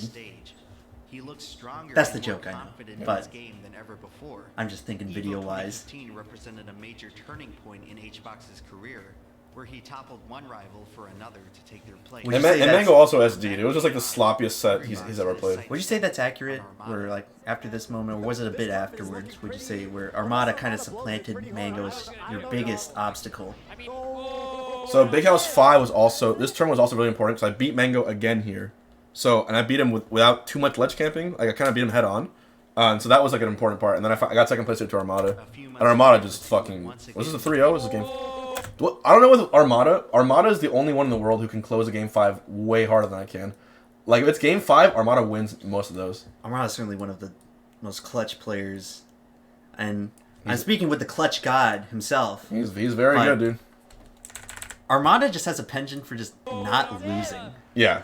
A few months later, Armada is pretty good at melee. We're also 3 subs away from 3-3-3-3 who looked no sub closer counts, to which is solving dope. He's like what happens if we combine the best aspects of Mewtwo King if it and weren't for a Mango. little help Exactly. from Captain Crunch. Like preparation versus like natural talent. I cannot stress Crunch how was important it was Hungrybox's that hometown Crunch of Orlando. became my coach. My longtime old friend, person I grew up playing melee with, literally, he works at Google now, for those watching. So, 200 IQ. so I'm telling you, this is one of the smartest people in the world you'll ever meet. Like, he's just a genius. So, whenever he would talk or speak, I'm just like, how the fuck are you, why is your brain like this? Also, we have a 38-man sub-train. Just want to keep that alive. 1 minute to go. So, he would, for DreamHack Winter, now mind you, for this tournament right here, he came to my apartment. I was working in Jacksonville, and thank you, YopX2 for the Twitch Prime save. I was working in Jacksonville, and he drove up, Bomb Lad, thank you. He drove up to spend time with me because my dad had just passed away, and it was just like a tough time for me, even though we weren't too close.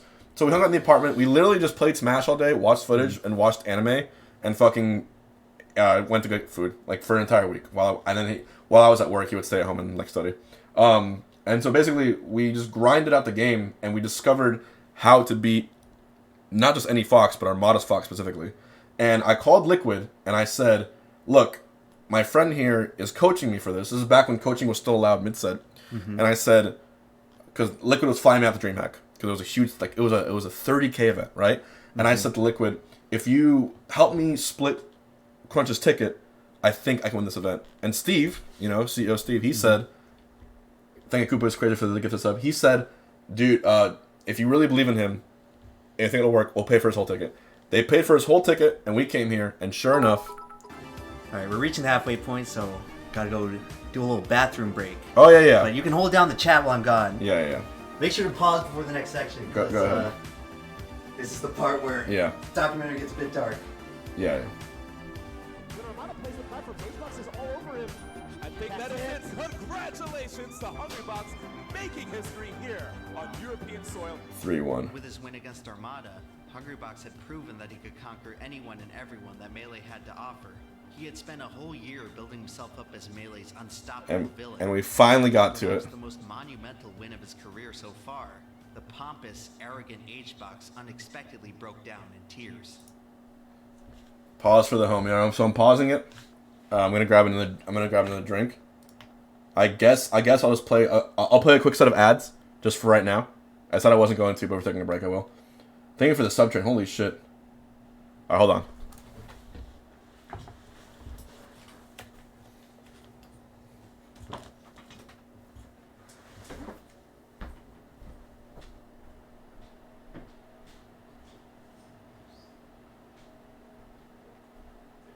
Over and ads.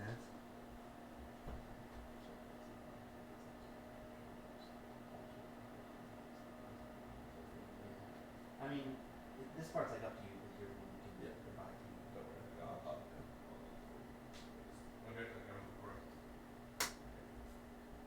I'll just check with Valerie.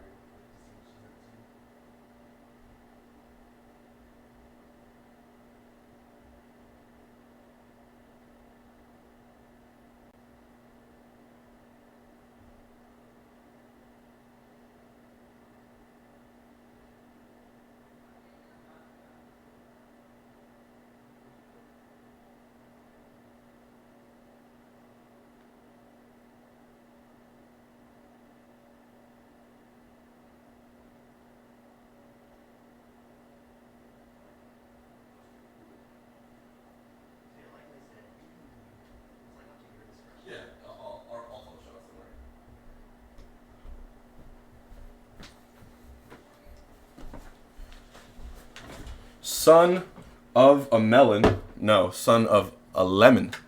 Here we go.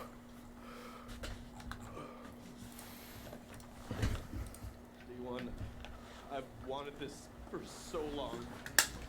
And you know, my dad just passed away, you know. It was my biological So obviously, dad, and we emotional ass one for me here. told me, you'll never be the best, you'll be good. But you'll Online never be Pizza Man, thank you. Thank you, Koopa. I just want to say that. Here, you pause it. Oh yeah. So I'll admit it. I'm a man, and I cry sometimes. Yeah. And making this series, I've only cried 3 times. One, when Dale Earnhardt died, and I was doing that part of the video. 2, when in the Cold War video, when I was editing the part where they had to make a PSA for children in school about what to do in case of a nuclear explosion. And then 3, when I was going over this in editing. Yeah. That moment right there. This part got me when I first watched. It got me teary-eyed because this dichotomy of I don't know how you knew this, but Hungrybox versus Juan is a really, really big thing that I struggled with, especially going through it because I'm in a better place now, but I literally forgot like who I was. I forgot who Juan was, and I was getting consumed by this ego, this image that I built for myself, and it was just like a super just hard time. So I'm actually really happy though that you had included this because it's accurate. You are so talented what you do that you found this accurately. James PNX, thanks for the tier 1 sub. Son of a melon, thanks for the 2 gifted. So Battle of Five Guys, this is a tournament you won. I was working full time, so I had to miss the first day. So again, no footage of us all fight together in the room. I know nothing. You have no. It's somewhat fitting though, because you've always kind of been the one that didn't quite fit in with the rest. Yeah. And the one time we were all about to reunite was Genesis, and Armada lost his passport. Damn. It seems that Juan has always had a hard time fitting Maybe another in, reunion's all in the way order. back to his I mean, Yeah. childhood, when his PPMD family is getting close to emigrated from competing again, Argentina right? to the United Right. States. But and he came to Genesis, It's but not exactly easy to make a lot of friends at school. thanks for the 48-man sub train. Like I said, keep on sharing it, guys. Things at home Let's get this shit to 2K viewers. This article is very important Yeah. for the research aspect. Mismanaged his family's wealth and outright abandoned them in pursuit of his own Yeah. fruitless business ventures. Juan's My dad, complex not a cool dude. relationship with his father and the world around him ultimately Sometimes he was, created but the in competitor general. you see today, for better or for worse. That's a shame. Well, this is the part of the video I felt kind of nervous making, because, like, given the chance that obviously this video would get big and you No, would see it, I wanted to do my best to get this right. It's part of the story, right?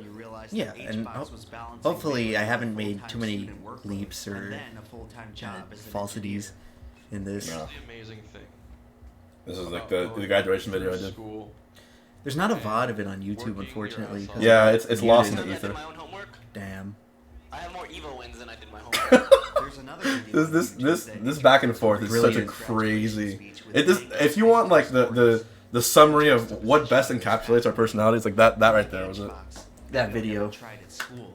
He risked all of his life's prospects to become the best melee player in the world. I can look back and it's funny as fuck now. It's very interesting though how Mango is like kind of your perfect foil. Oh yeah, that's why melee lasts so long too, because you have those like those foils. for each other. Ironically, you both wound up in the same place, yet you took completely different paths to get there. Exactly. And obviously, you were intertwined with him Right. and your histories. Right. It's like yin and yang. Pretty much. You guys make up a Taiji 2. That Hungrybox never needed melee. Gators, and that baby. Melee doesn't need Hungrybox. This game has been my escape for over a decade from whatever else life offers. Yeah. And for everyone else, if that's So I soapboxed here too because I was pissed off at Nintendo. Still. After moving to America, You have to make these speeches every year or so. 'cause Sometimes they just I won't. sometimes I just gotta vent. I just gotta vent. Hungrybox needed melee as much as anyone else. His passion for the game So this is true, right? Like, you needed Melee. Oh, Melee yeah. is one of the most important things. I would have been in in your life. in an ultra fucked up spot if not for Melee. To reject him. Like everything else in his life, I don't wanna know where I'd it be. only gave him a bigger chip on his shoulder. Well, glad things turned out the way they did. They hurl insults. You have, And then- you have yeah. these videos on your channel. This is an old video called Hungrybox on Hungrybox. Because I was receiving so much vitriol from so many people. So if I'm correct, you uploaded this in like March of 2016, and these videos were very, very instrumental in sort of capturing like the reality of Hungrybox, like Yeah. beyond the stage, beyond like the competitor. And this was when I was living at Ziff's place in Georgia. Right, this was like either right after or right before the Evo win. They don't give a rat's ass about that. They just care that you play a really gay Jigglypuff. That's raw, man. And I came close Those are great videos you uploaded, by the way. Yeah, You it was uploaded raw. It was two from, of them. it was from the heart. to quit it. And then I did one on depression because I was going through it and wanted to give my advice on it to people. 20 more years. I don't get the people who always say like That's what it takes to be the best who player. like ridicule you for being real. I always respect people who do that. I've both been at an edge with it, but I've also understood it after a while. And I was at a very like a country personality. Now things are heating up though. Number 2 in the world. Were Oh, you yeah. surprised? Yeah, dude. Anytime I went up in the ranks, I was surprised. I went from like 5th to 2nd, didn't I? In 1 year. Yeah. Subtrain about to end at 36 seconds. If we hit 50, let's fucking go, count the calf. Were playing at the highest caliber of their entire careers, and they look to be on a collision course heading into Evo. So at this point, you could say it's safely shifted, where the primary focus of Melee is you versus Armada This shot is so sick, yeah. for the number one, 300 entrants. basically the Evo number one player in the world. 2016. Thank you, Source of Life, Twitch Prime, 50-man train. This is still the peak Right. attendance for a tournament. Pretty much. It might be that way forever, as Melee has sort of settled into its own way. Dude, seeing that on the screen was so sick. Kickflip, Twitch Prime, thank you. We Fit Balance Board. No, it's more. Thank you guys. His soda can is shaking right there. That was incredible. I appreciate all Twitch Primes, guys. You got matched up with your teammate. Dude, it looks from this angle, it looks like we're the ones playing in the game, like we're competing. Oh yeah, team kill chilling, dude. Look how skinny I was there, dude. I was fit too. Plup, that was shroomed. This was after Respect Your Elders, right? I believe so, yeah. Yeah, because that was 2015. Alright, that's something like casual fans, they will know. Like, I've talked to a lot of people producing the video, like, oh, you're making a video about Melee. Right. Are you going to put in Respect Your Elders? Shroom is still a good player, isn't he? Yeah. He was at Summit, right? So, dude, man, both these games, look how this game ends, too. They end the same way, I think. Bad. Oh, with choke, my fingers were freezing up. And then this air dodge to end this set. Plup, I was worried about playing Plup because he just had my number in CFL for a while. Right, because he has so much more matchup experience with you than pretty much every other player. That's hard. It's hard to watch the missed air dodge on the lane. I thought it was over. If Crunch hadn't been here, it would have been just GG, like ultra GG. Checked out. I think he told the story of Crunch what he did here. As the story goes, following his loss to Plup in winner's semifinals, Hungrybox was so discouraged that he almost checked out of the tournament entirely. Plupp's the only character the memories where of when the his shield past runs out, she failures just left dies. him rushing back, along with the bleak realization Somewhat that fitting this in year the would be no situation. different. And there's the downward spiral, ladies and gentlemen. The downward spiral. Let's say a round of applause for the downward spiral. I try to put it in every video in some form. In his mind, his fate was sealed. For all the progress he made and as far as he came, Because you can feel it, right? You can see your expression, like you know that. Yeah, I know. I threw it. I threw the biggest. would have been finished too. Little did I know. Because you never actually, before this point, you never actually reset a bracket to win the tournament. Crunch was able to calm HBOX You never down went with from a the refreshing losers bracket mindset for the next in like a major tournament. I'm so thankful for Lewis, You man. have to learn Like, how to lose. you can have friends in your life, but Hungrybox truly became I owe this because man after so all, much. There was still so much Melee left to play. This might be the greatest Melee tournament. Depending on your this opinion. fucking run. I guess if you don't like Puff, then Sean, you're the homie too. You know that. Falcon's like another character you always seem to be, except for Wizro for a couple sets last year. Right. You seem to do very well with Falcon and Ice Climbers. My backer was wonky. Yeah, so it was all best of 3, right? Yeah, all best of 3 because of Evo. So I just took game after game after game. I took the combos as they come. So your mentality at this point, Crunch, like, Yeah, reset your mindset. He unlocked a huge, like a new level of HBOX. This is the true evolution of Clutchbox. Dude, the mango set. He's here. They don't even know it yet. None of these people even know it yet. Thank you, 1 Falcon King, 2 King. So many Twitch Primes today, guys. Thank you. So Mango beat me game 1, and then I gentleman back to Battlefield. He said yes. I think Mango didn't want to go to FOD. So we 2-stuck each other there, and then sorry, where was it? Here. Yeah.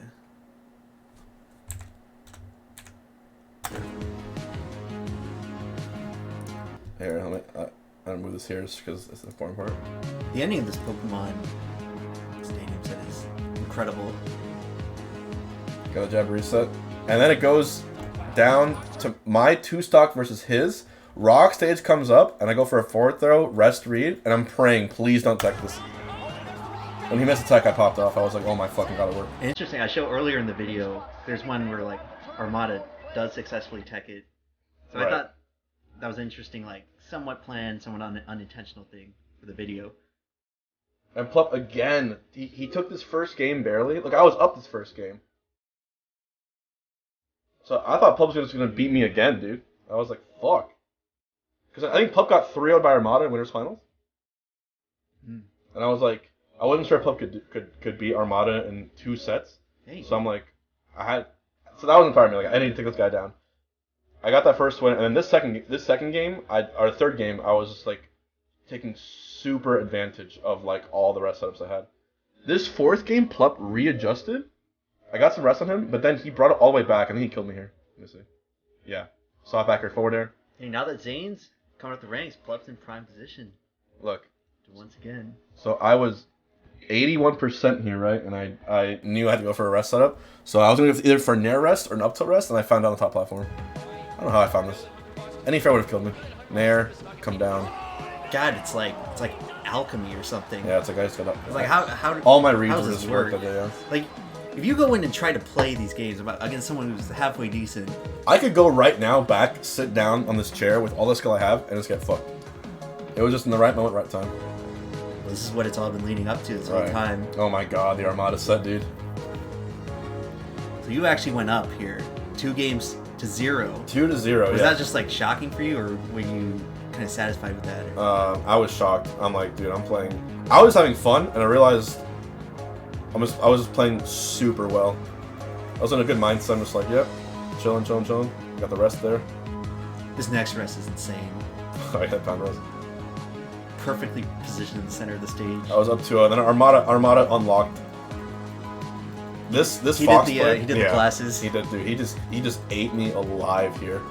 So I took him to like, all right, we'll go back to Dreamland, and he just destroyed me on Dreamland.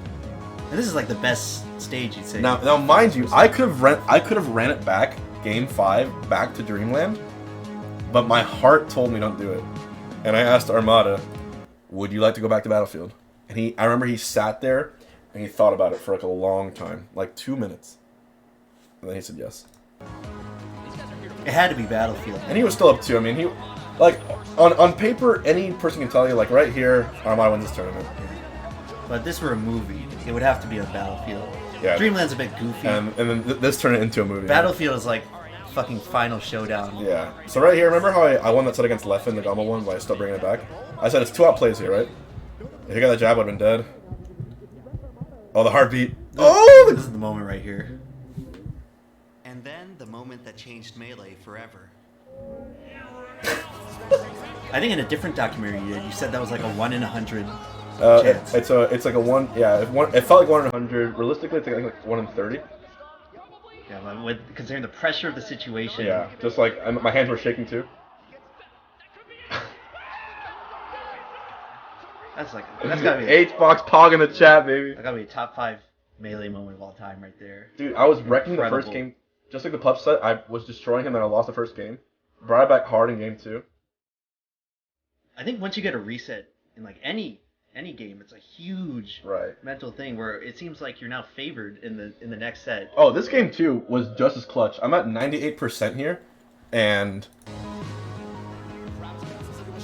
This is game 4. oh, game 4, right? Yeah. I get the up. I got another sick SD on this game. I get the up throw up air. I missed the up air. I get a second one, and I clutch it through. Push to game 5. This is so high risk because like if you miss any of these, it's game over. Like all the work will mean. Well, I guess it wouldn't mean nothing. Second at Evo is still respectable. You gotta go for the win. It's Evo.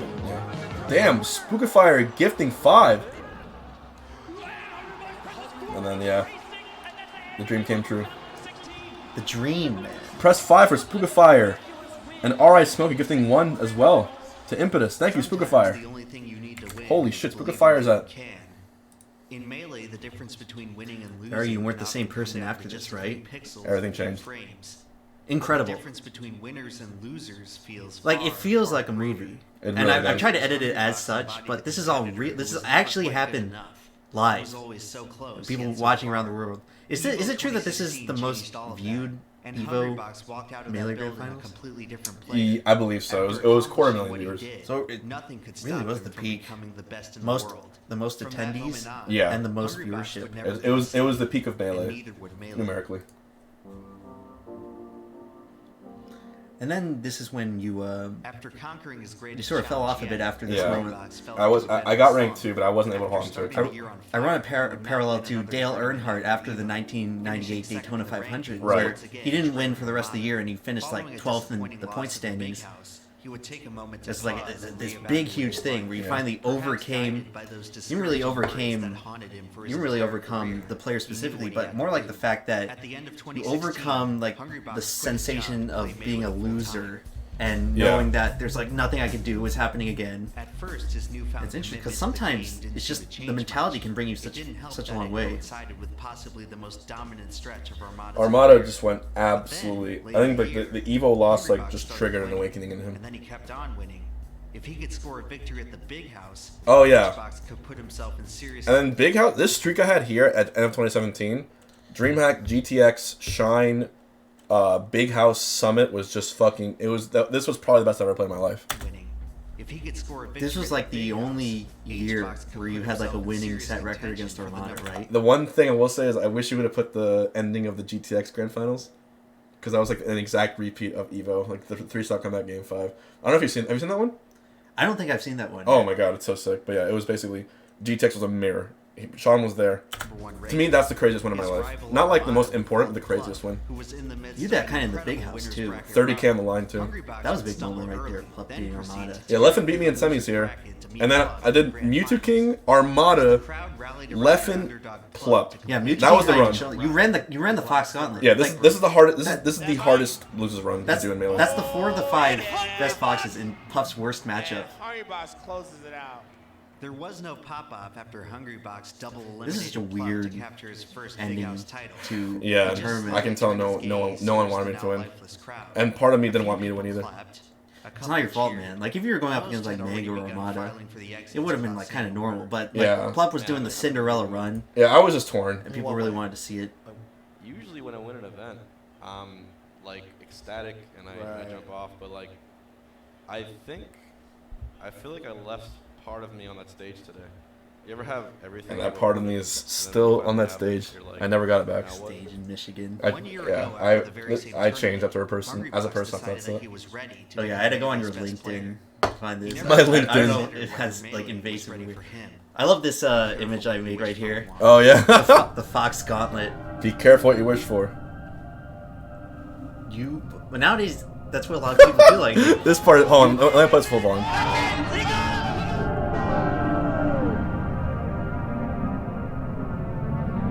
you are the Thanos of Melee. You destroy the dreams. After getting crushed for so long, you have become the one who destroys the dreams. I am become death, destroyer of worlds. And so we enter the era of It's a new era. HBOX as the number This is one arguably as big as a shift an era as Dude, this- Melee returning to Evo. There's something so poignant here about seeing like, the one Puff right there at the top, and like every other character somehow represented in the top 5, with then Puff by itself. by two remarkable shifts in Melee. That is very The first of interesting. which being And like I said, this is all real. gods Yeah. dominating Like this is as it appears on the the wiki. untouchable status of the gods had been in decline ever since 2016, after PPMD was forced to take an indefinite. Now a lot of people in this part say that Mango and Mewtwo King are still playing at a high level. I guess my greater point with this segment is that it's not as much of the fact that the gods aren't good anymore, like the 3 that are still playing. It's more the fact that everyone caught up to the gods. Like the skill differential between the gods and the non-gods have basically eroded to where a bunch of people can just win tournaments now. Yeah. And after this, you've seen it even more so with like Zane, Wizzy, Axe. Yeah, Genesis feels like a tournament that like the new up and comer usually win. That's true. It's kind of a parallel also. Plup winning and now Zane winning this year. Right. It sucked a bit for my video because I uploaded right after that, and people were like bombing the comments saying like, "Oh, Hungrybox actually lost." Doing it. But this was shocking right here. Armada retired, yeah. Did That caught me off guard. I remember watching like a Mango stream highlight about that, saying like he could see it coming. I don't know how much you talked to Armada at all. It was. We're on good terms, obviously. We're not doing something a lot. It's just the way things played out. Both of our styles were hyper defense. Like, so it's a lot to deal with all the traveling and everything. What do you think is the real reason he retired? Is it as he said, or do you I think he there's just something else? the same reason anyone retires. They're not happy doing what they're doing. They're not getting as much out of it as they want. Now, when you made this, I think like I guess the one thing is like Mango is still a very top competitor right now. Yeah, and I think that's what a lot of people thought I discounted Mango. That was the only thing I think. I think what happened was you were probably looking at the like the years before, I think like 2017, 2018, he was on a really big slump. Like he would get ninth place a lot of tournaments. He'd be like 5th ranked. I think I wrote this back many months ago. I think this was like after he lost to Spark or Zane or something. He definitely brought But it back. Yeah, he is on a climb. He's motivated now. he's super sick now. Hungrybox always wanted to become the best in the world. Here's where we get into the real tough part of the video. Because I just want to mention that this part up here, it's weird. The structure of this, with this part, it's weird because the whole video plays out like just sort of a historical perspective, and then it gets pretty subjective around this part, dealing with thoughts and opinions. Yeah, like most things. So it's somewhat jarring, but ironically, the whole structure of this video is just a meta. Yeah. It's like a meta theme of how I felt after watching the crab. Right. Because the whole tournament it should be like a nice normal thing. So this part of the video is the crab of the video. The crab. He was about to find out that being number one was even harder. It's common for sports or games to generally dislike their most dominant competitors. But in all these cases, most of the hatred never strays far from the confines of the competitive landscape. It happens in so many sports. Right. But the difference is Tom Brady has a home crowd Right. that will cheer him no matter what. And you don't really have that. I have the Some places I have the light ultimate up. community. Yeah, you got to get Smash Ultimate fans and casual fans. A lot of this comes from the idea that by simply being the number one player, Hungrybox is killing the game. Much of this rhetoric stems from players like Leffing, who has assumed the role of Hungrybox's arch rival following our. And I want to say like there's a lot of like negativity towards Leffin in this video. I just want to say for the record that I don't hate Leffin. No, look. It's just I think you're documenting a rivalry, and just in a rivalry, there's always stuff that gets like there's always like mud in the rivalries. I think you did a pretty fair, treatise. He has a controversial personality. He's Right. very outspoken. He'll say a lot of things on his mind which aren't always good to say, but he does Like that. my goal is not to generate hate towards Leffin. My goal with including a lot of this is to just highlight sort of this double standard that exists with how Hungrybox has been treated over the years, where like a lot of the same things he's being accused of, people just completely overlook with Leffin. Yeah, that's just kind of where I think I was like the whole entire community has to do some growing up sort of thing. To what extent do you believe this? Where if there's like a second puff, that was like I said, high level. if there was a second puff there, like I really think it would just boil down to like boring puff dittos, but I think I would still win it out because I just know There isn't one, and there hasn't been one for 10 years. Like who's the next highest puff? Toussaint? Toussaint, yeah, I guess. If Puff was truly such an unskilled. How do you feel about the Leffin tier list?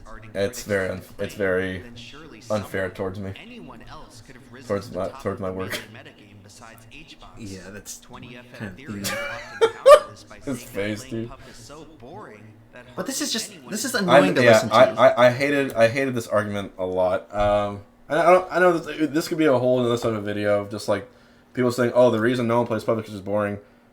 I don't think she's boring at all. I think it's just really fucking hard to actually beat top foxes. Like if you want to see, like I'll always say this, like if you really think that what I do doesn't take work, what I do is just me being carried by a character, like by all means, you're allowed to play Puff. Just go for it. Grind Puff for even like 2 years, and then go and attempt to beat a good Fox player 5 times in a row. I mean, do you think that Like a Leffin or a Plup, or a Mango. do you think that people haven't tried? I mean, They have. It's just like people want to be the best. she's a good character. They want to win I'll- in the game. I'll always say she's a great character. And in but Melee. before we continue here, I just want to make this greater point about this plays into sort of the theme of the video, where Melee likes to pride itself on like fast-paced gameplay, Yeah. and therefore it has to look down on sort of slower defensive gameplay. But like in a vacuum, slow, like patient, tactical gameplay is not boring. I mean, I grew up watching SEC football, college football in the 2000s. Weren't a lot of good offenses back then. I mean, sometimes you get a guy like Tim Tebow, repping the Gators here. That was a great time in college football. And the SEC defense, they're known for being really defensive teams. Right. And those games are exciting. I mean, one of my favorite games of all time is like 2011 LSU versus Alabama, where LSU won like 9-6 in overtime. Like no scoring, but they won. There's like a tension that comes with a slow pace where you don't really know what's going to happen that I find exciting. I think a lot of people do too. Mm-hmm. So, but I always feel like a lot of people in the Melee community just have like this axiomatic view that slow gameplay is inherently boring to watch when it's not There's really, a lot of angles to it. Like I watch NASCAR. NASCAR is exciting on the short tracks where they're slow. They're exciting on like the super speedways where they're really fast. It's a different type of gameplay, and like arbitrarily, I guess just discriminating against slow gameplay just seems kind of arbitrary to me. Where it seems like you when you compare it to other sports, it's like how can you make that assumption? Thank you, Lotus327 for the Twitch Prime. Tournament results. They say this despite the great number of Ice Climbers players who only practice wobbling. And this is another good counterexample. Yeah, like wobbling. I mean, to be fair, everyone also did really hate wobbling. The only thing people hate as much as Puff was wobbling. Right, but to counter the point that no one plays Puff because it's boring, it just doesn't make sense. Right. You also play to win the game. And at some That's the point. You have to account for the fact I think Oh yeah, and then there was the. I think a lot of Melee players get caught up on the idea of showmanship, where it's an insecurity I feel that exists in the Melee community because they've never been shown like third-party support, so they feel like they have to take it upon themselves to provide the most entertaining product possible. And that basically means like, oh, no camping. Whereas in other sports, it's kind of like your goal is to win, get the ring, right? That's the goal. I actually find that in like a lot of fighting game communities, a lot of players respect you because I'm just saying this based on what I've heard from other people, so it might not be true. But like a lot of fighting games, your play style is like the meta, right? Where you have to be patient and just like bait the person and wait for them to make a mistake. So it's weird that like a lot of these top fighting game players in other communities respect you more than I've heard that. many people in the Melee community. Yeah, I definitely heard that for a while. Because when you Street Fighter, this conceptually has been around for so long, just like the two people fighting, and like you can't always go aggro. In fact, you simply can't. You play to win. That's the thing. It's a competition, man. Right. You can be a showman or you can't be, but the point is, these people strap in for many hours and countless other hours practicing. They don't do it. It's not fun to like grind and practice. Like, I'm sorry, it's not like a casual game. It's a competitive game. That, bar none, that is the bottom line. You play to win. If you think something's unfair, then vote together and ban it. But if I had won every tournament ever in my life, sure, but I've lost so many tournaments too. Yeah. Now, I don't know how much this is true in Melee, because the viewership comes from a lot of different things. There's a lot of just like what's in the line, the storylines. It is noteworthy that viewership was up in 2019. Yeah. And because you need a best player. You need someone to beat. I'm not saying it's entirely because of you, but it does kind of disprove the theory that you're like killing the game. No, like Melee viewership is very consistent and steady. And it is very good for casual fans. There's a lot of people who come up with these arguments. They're kind of like lower mid-level players, and they're really engrossed in the scene, but they've lost sight of what it's like to just view it for the first time without any bias or loyalty to the characters. I'm basically trying to say Hungrybox deserves more credit. I love Axe. People discredit him. He was one of the few players who like actually understood like sort of what I was. If you had like Leffen with Axe's mentality, you'd be unstoppable. I feel like Leffen's mentality holds him back from truly making the next step. Like Zero, he was that role. If you beat Zero, it was national news. Like Zero got hammered way harder. Oh yeah, than he deserved I feel very bad for him. I'm happy. All the success he has right now, I'm very happy he does. He deserves all of it. But I think I included this part, the example of Zero specifically, because you guys, like Mango, he's like another different foil for you, where you have similarities, but you kind of wound up reacting to the situation differently. Where Zero had all this pressure of being number one, and he just had enough. Yeah. It sucked the joy of the game out of him. Yeah. And I think I recall you saying that you almost quit multiple times. Oh yeah, for sure. Like you can only do it for so long. So I was just like, So like Zero's just a testament. It's like this is how far like the pressure of being a top player pushes people. oh yeah, it was not worth it. Regardless of just the competitive aspect, there's now the community aspects of Smash where you have people Yeah. just hammering you after a tournament. There was if you lose. There was no reason for Zero to keep competing at all. But that's basically what you faced in Melee. But you have managed to right the ship and just you've become like imperfect. You've immunized yourself Yeah, from. I stuck the it. hate. I stuck it through. I have never quit in 13 years. I've never taken a break, a hiatus. I've never switched characters or sandbagged or. I've just never stopped playing. His eternal reward for struggling and clawing to Melee This is sad right here. is to be perhaps Like on a like a meta level. Yeah. And part of my goal with this video is kind of to like rectify the situation. Yeah. Because this is sad right here. How like you have no home crowd. What's interesting with this video, as it's proven, is that like regular casual viewers, your story is very impactful on them. Right. Like people just loved watching you. I'm sure you've got like a wave of support after this that I didn't quite get to see. Because like I upload the video and it's just done. It's out there on the ether and it does what it does and whatever effect it has, it will do. But it seems like you've had an overwhelming wave of support from casual fans, and it's like a sad twist of irony how like within your own community you've had to work so hard just to have people barely respect you. But then when you step outside the community from like a neutral observer, like your story of just overcoming what you did is just incredible and incredibly inspirational. Thank you. And a lot of people really resonated with this. And the feedback on this video, by the way, has been incredible, amazing for both That's like so me sick. and HBOX. It doesn't matter where Hungrybox goes today. Nobody cheers him. He can never be applauded for his achievements. You're starting to get cheered though, right? Yeah, It's a bit of a turning point. It's changed a lot. Like I do think that, and what happened was also, and basically like this is all like, you know, things I would see every single time. Like when you already have like a vilified view of someone, you can take anything that you like may or may not hear and like put it through a lens, and it's all that, and you know, it's just like an echo chamber. That's kind of how it goes. So I don't know how much you want to talk about the controversy here, but I mean, people have already seen it in the video, so we can just like let it play. But like Wizard Cal Tier 1, you know, it's kind of like when it's like, oh, this guy, everyone told me to hate him, everyone told me these stories, so I must, you know, I must go with this, and I must go with the crowd. It was like the in thing to like to do it. And I remember like when I was younger. This is a good frame right here. Oh, this frame's amazing.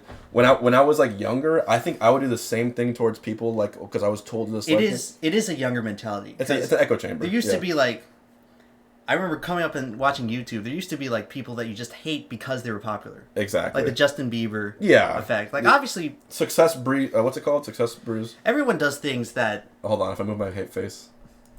Everyone does things that aren't exactly the best. But everyone has flaws. I mean, it just seems so unfair to just harshly hammer someone, to just fucking demolish them. Yeah. Over stuff that it's like. Yeah.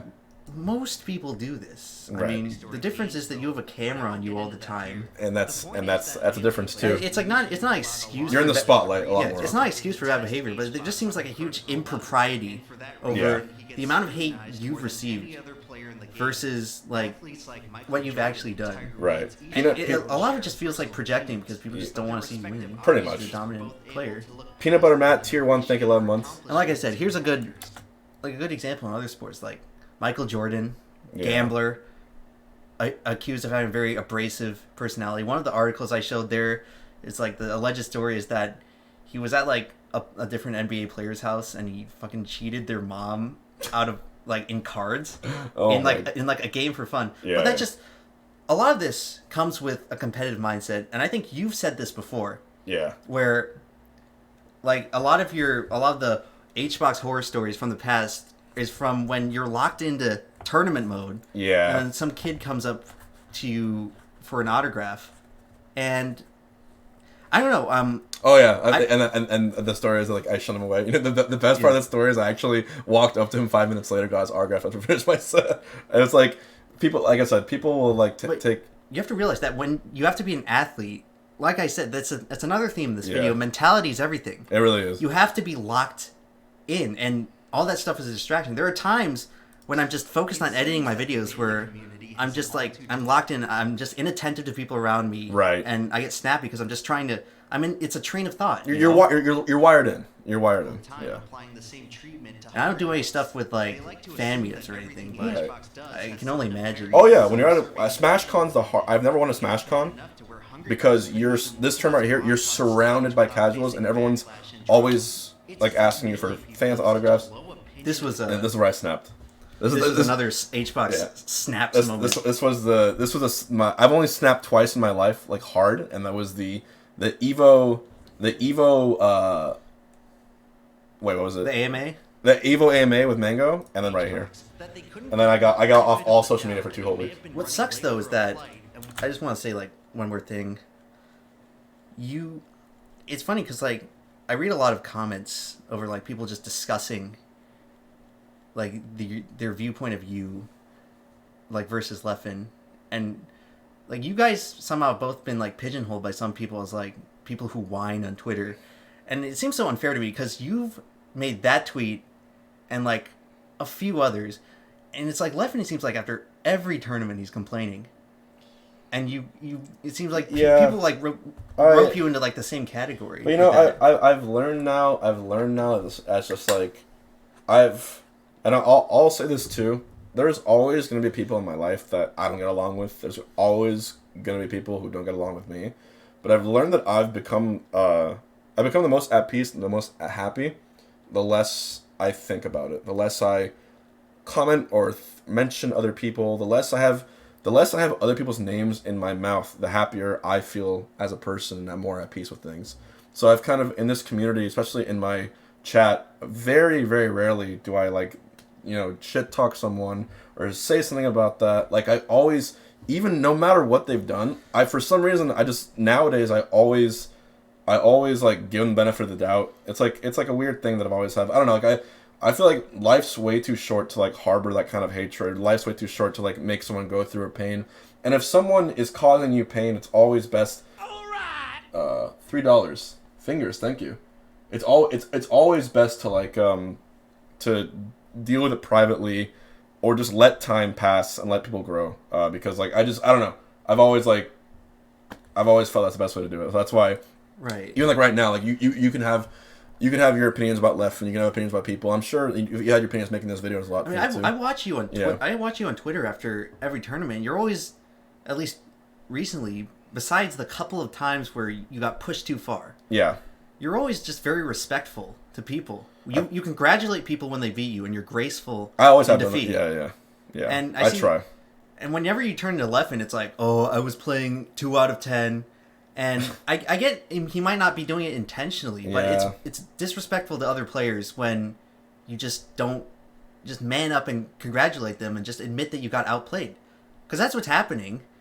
You're not a 2 out of 10. You play whatever you play. Right. You can't hold yourself to like the best I've ever played is somehow the standard for how I should be expected to play. Yeah, it's and you have good and bad days as a competitor. That boils down to mentality too. I definitely think mentality wise, we all of us can do things better, and like it's just I've seen like good and bad behavior in terms of like winning and losing mentality from every player.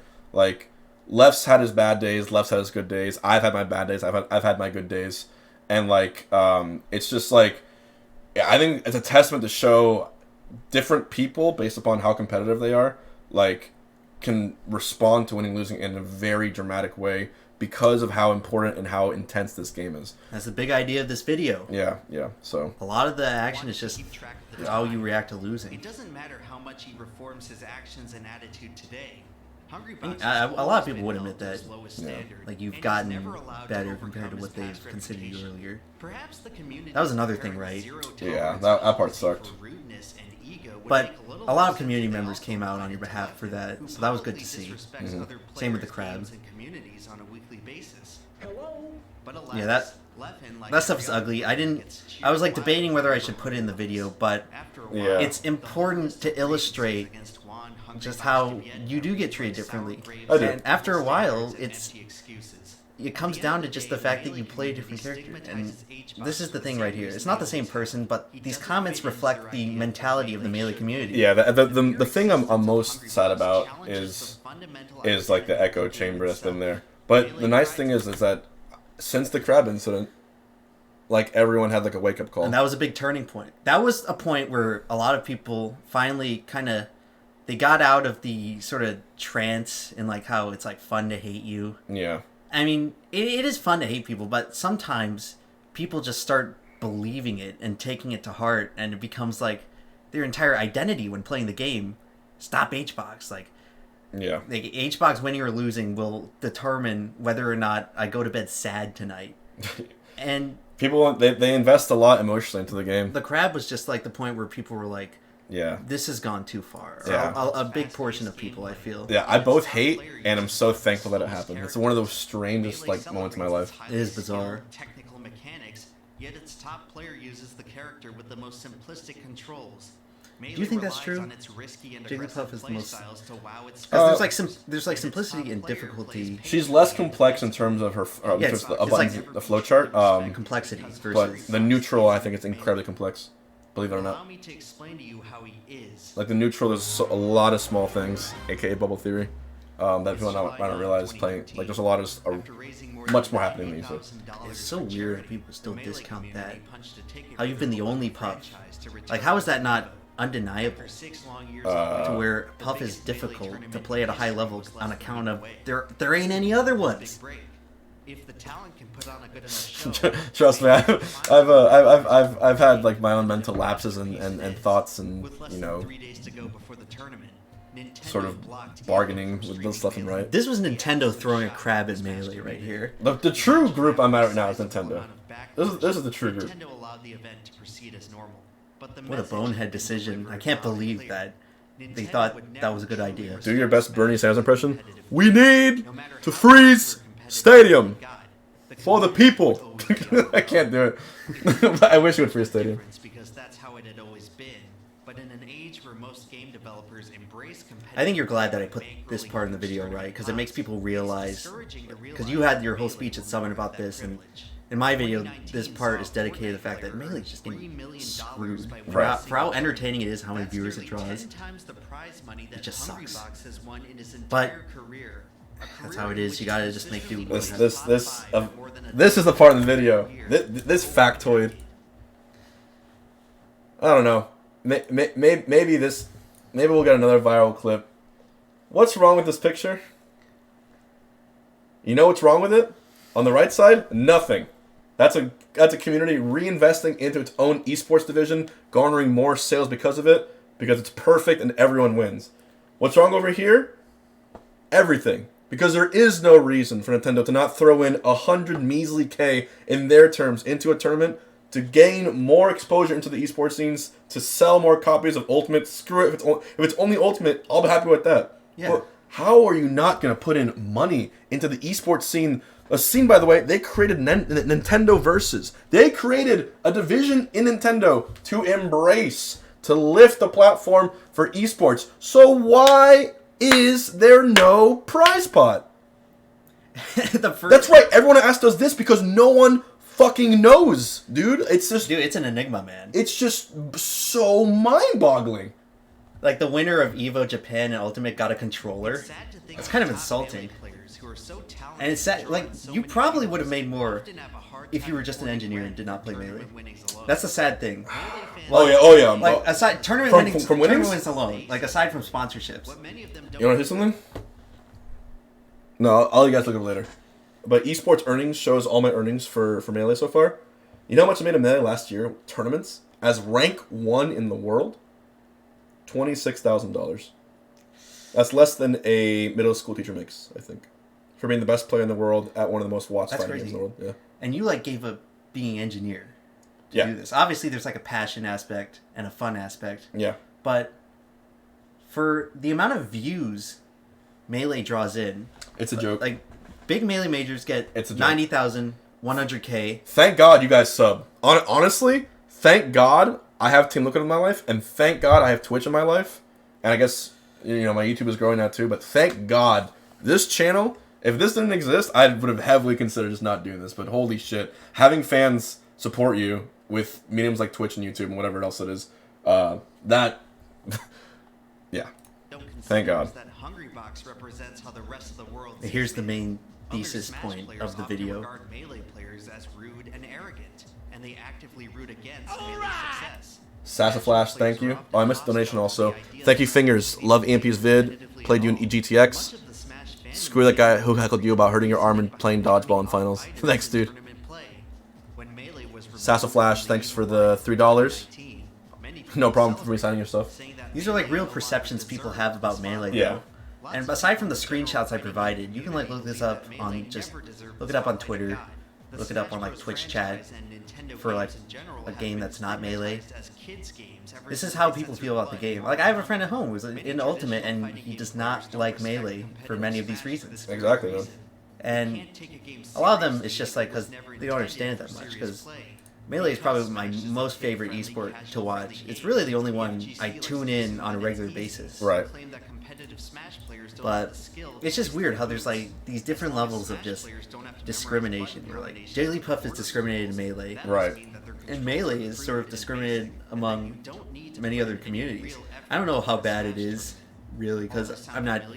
Participation into award, yeah. fighting. It's just a joke. I hate reading tweets that say, "Oh fuck Melee," like move on. What can we move on to? Yeah. I'm gonna soapbox this again really quick. What?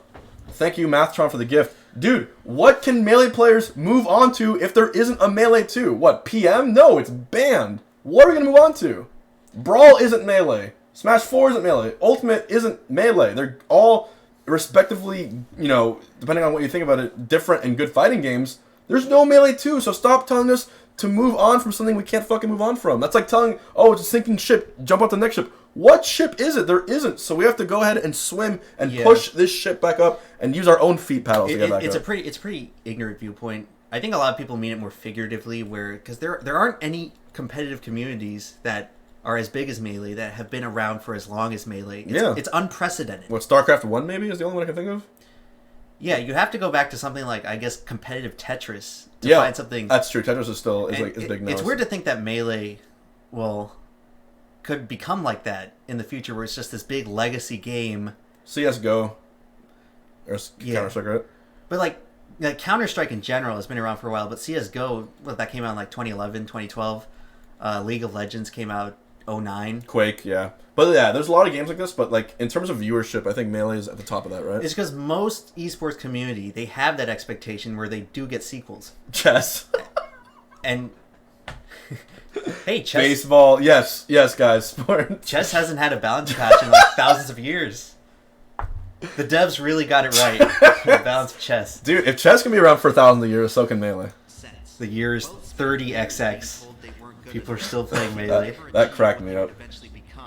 Both were constantly disrespected, stigmatized. When's chess 2? Into what others thought they should be. This is the tough pill to swallow right here. Here we go. Everyone else wanted them to fail. Both have a huge chip on their shoulder because no matter what they accomplish, how many challenges they overcome, and how much they prove themselves, they will never get the respect they deserve. In the countless, endless online arguments between here we go. FGC and Smash, it's an interesting. This metaphor was so godlike. I didn't even realize this until you. Different doesn't mean it's easy. Right. Every time this happens, Hungrybox just shakes his head and sighs. SMH, dude. This is at the end of the thing you did for Dexterra. I sampled it here. Yeah, it's hard to compete at an elite level in anything. I don't care. I think this is like one of my probably the quotes that I really will stick by for the rest of my life. It's hard for everyone. When you lose a tournament and you immediately discredit it because of a character or a switch, you know, when it's a game like a new game like Ultimate, and there's like horrible matchups, or like when you're playing like a bottom tier, sure. But when you're talking about top tier characters, like if there's we call it what 8 really good characters win tournaments, it's hard for everyone. Yeah. Like it's not just like, oh, blanket, Puff should always beat Peach, Mars should always beat Fox, this and that. Like no, it's just like it's hard for everyone, and you getting fucked up is because they worked really hard. Like I don't care if you're playing competitive tiddlywinks. It's hard to be the best at something. You're the number 1 Melee player. You're the number 1 player at a game that's played by at least 7 million copies sold. Yeah. Think of how many millions of people have played this game. Yeah, a lot of people and have played it. Currently, you're the best person in the world. Right. Competing at it. Right. But I wasn't always. Yeah. Hungrybox I was. is Melee. And you know what else? Hungrybox is the best in the world. Back right here. And as much as some The people best. would tell you otherwise, Melee has never been more interesting. And Melee is the best true. game in the world too. Hungrybox win 12 of the 20 tournaments Melee is they very entered. interesting It now. also You have saw new Pikachu people. main Yeah, and Axe, Falcon Zane, main Wizzy. win majors for the first time in the history of the game. Leffen and That Plup is true. sometimes shaking shit up. Melee entering its 20th year of competitive I include like play, the. it appears A lot of to people be cite far this from a 4chan solved post game, and that's because as like. Basically a solved game. Well, no, you see like anti-Melee threads, and they post this, and it's just like objectively untrue.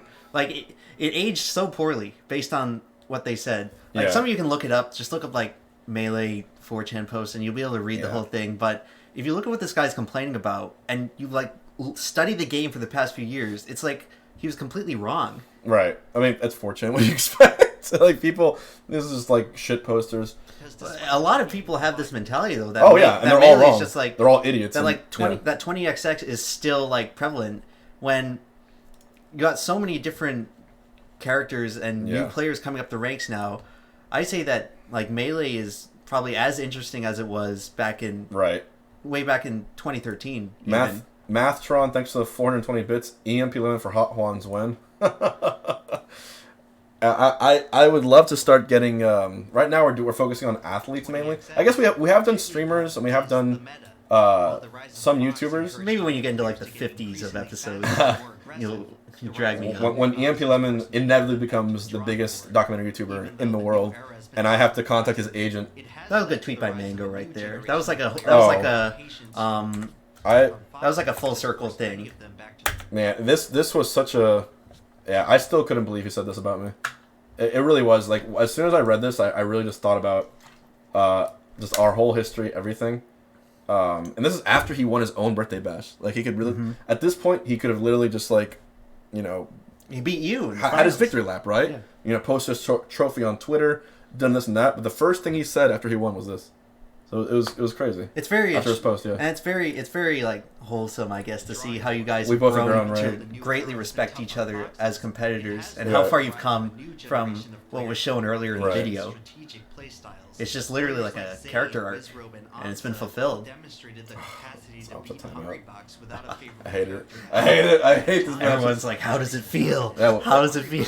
Oh yeah, that's the one thing I hate too. It's like when I time someone out, it's like the worst end in the world. When someone does it to me, it's like great.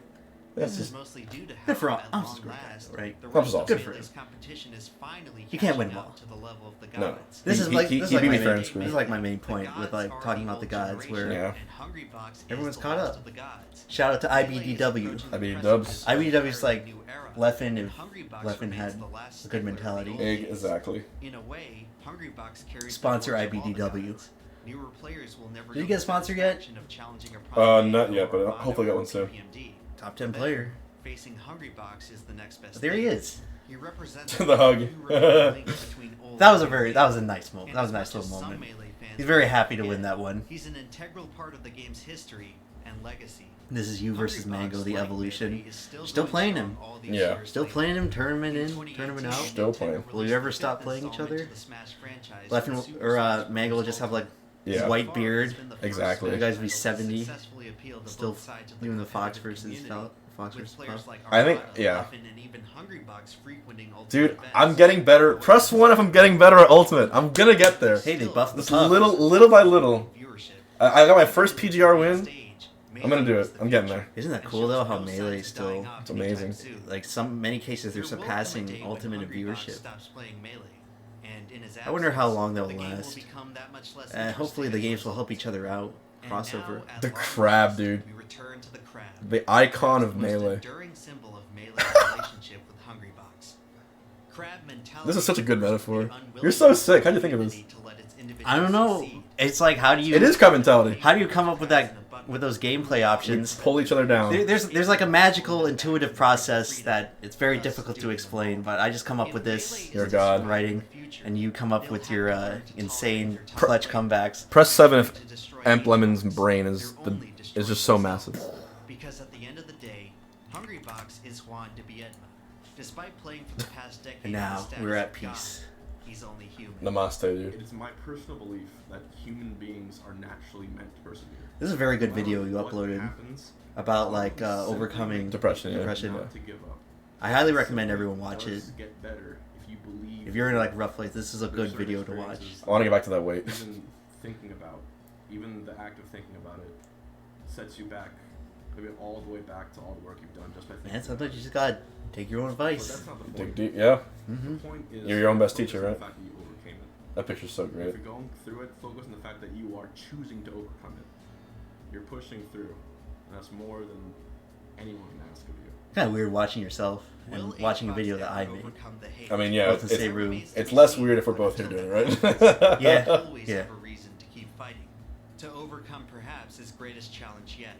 And if there's Yeah, I one think you're thing starting to the Melee overcome the hate. community has learned Up throw. Yeah. Oh, is dude. to never count That was insane. That was to close out the rank 1 for the his year. entire career doing stuff that couldn't be done.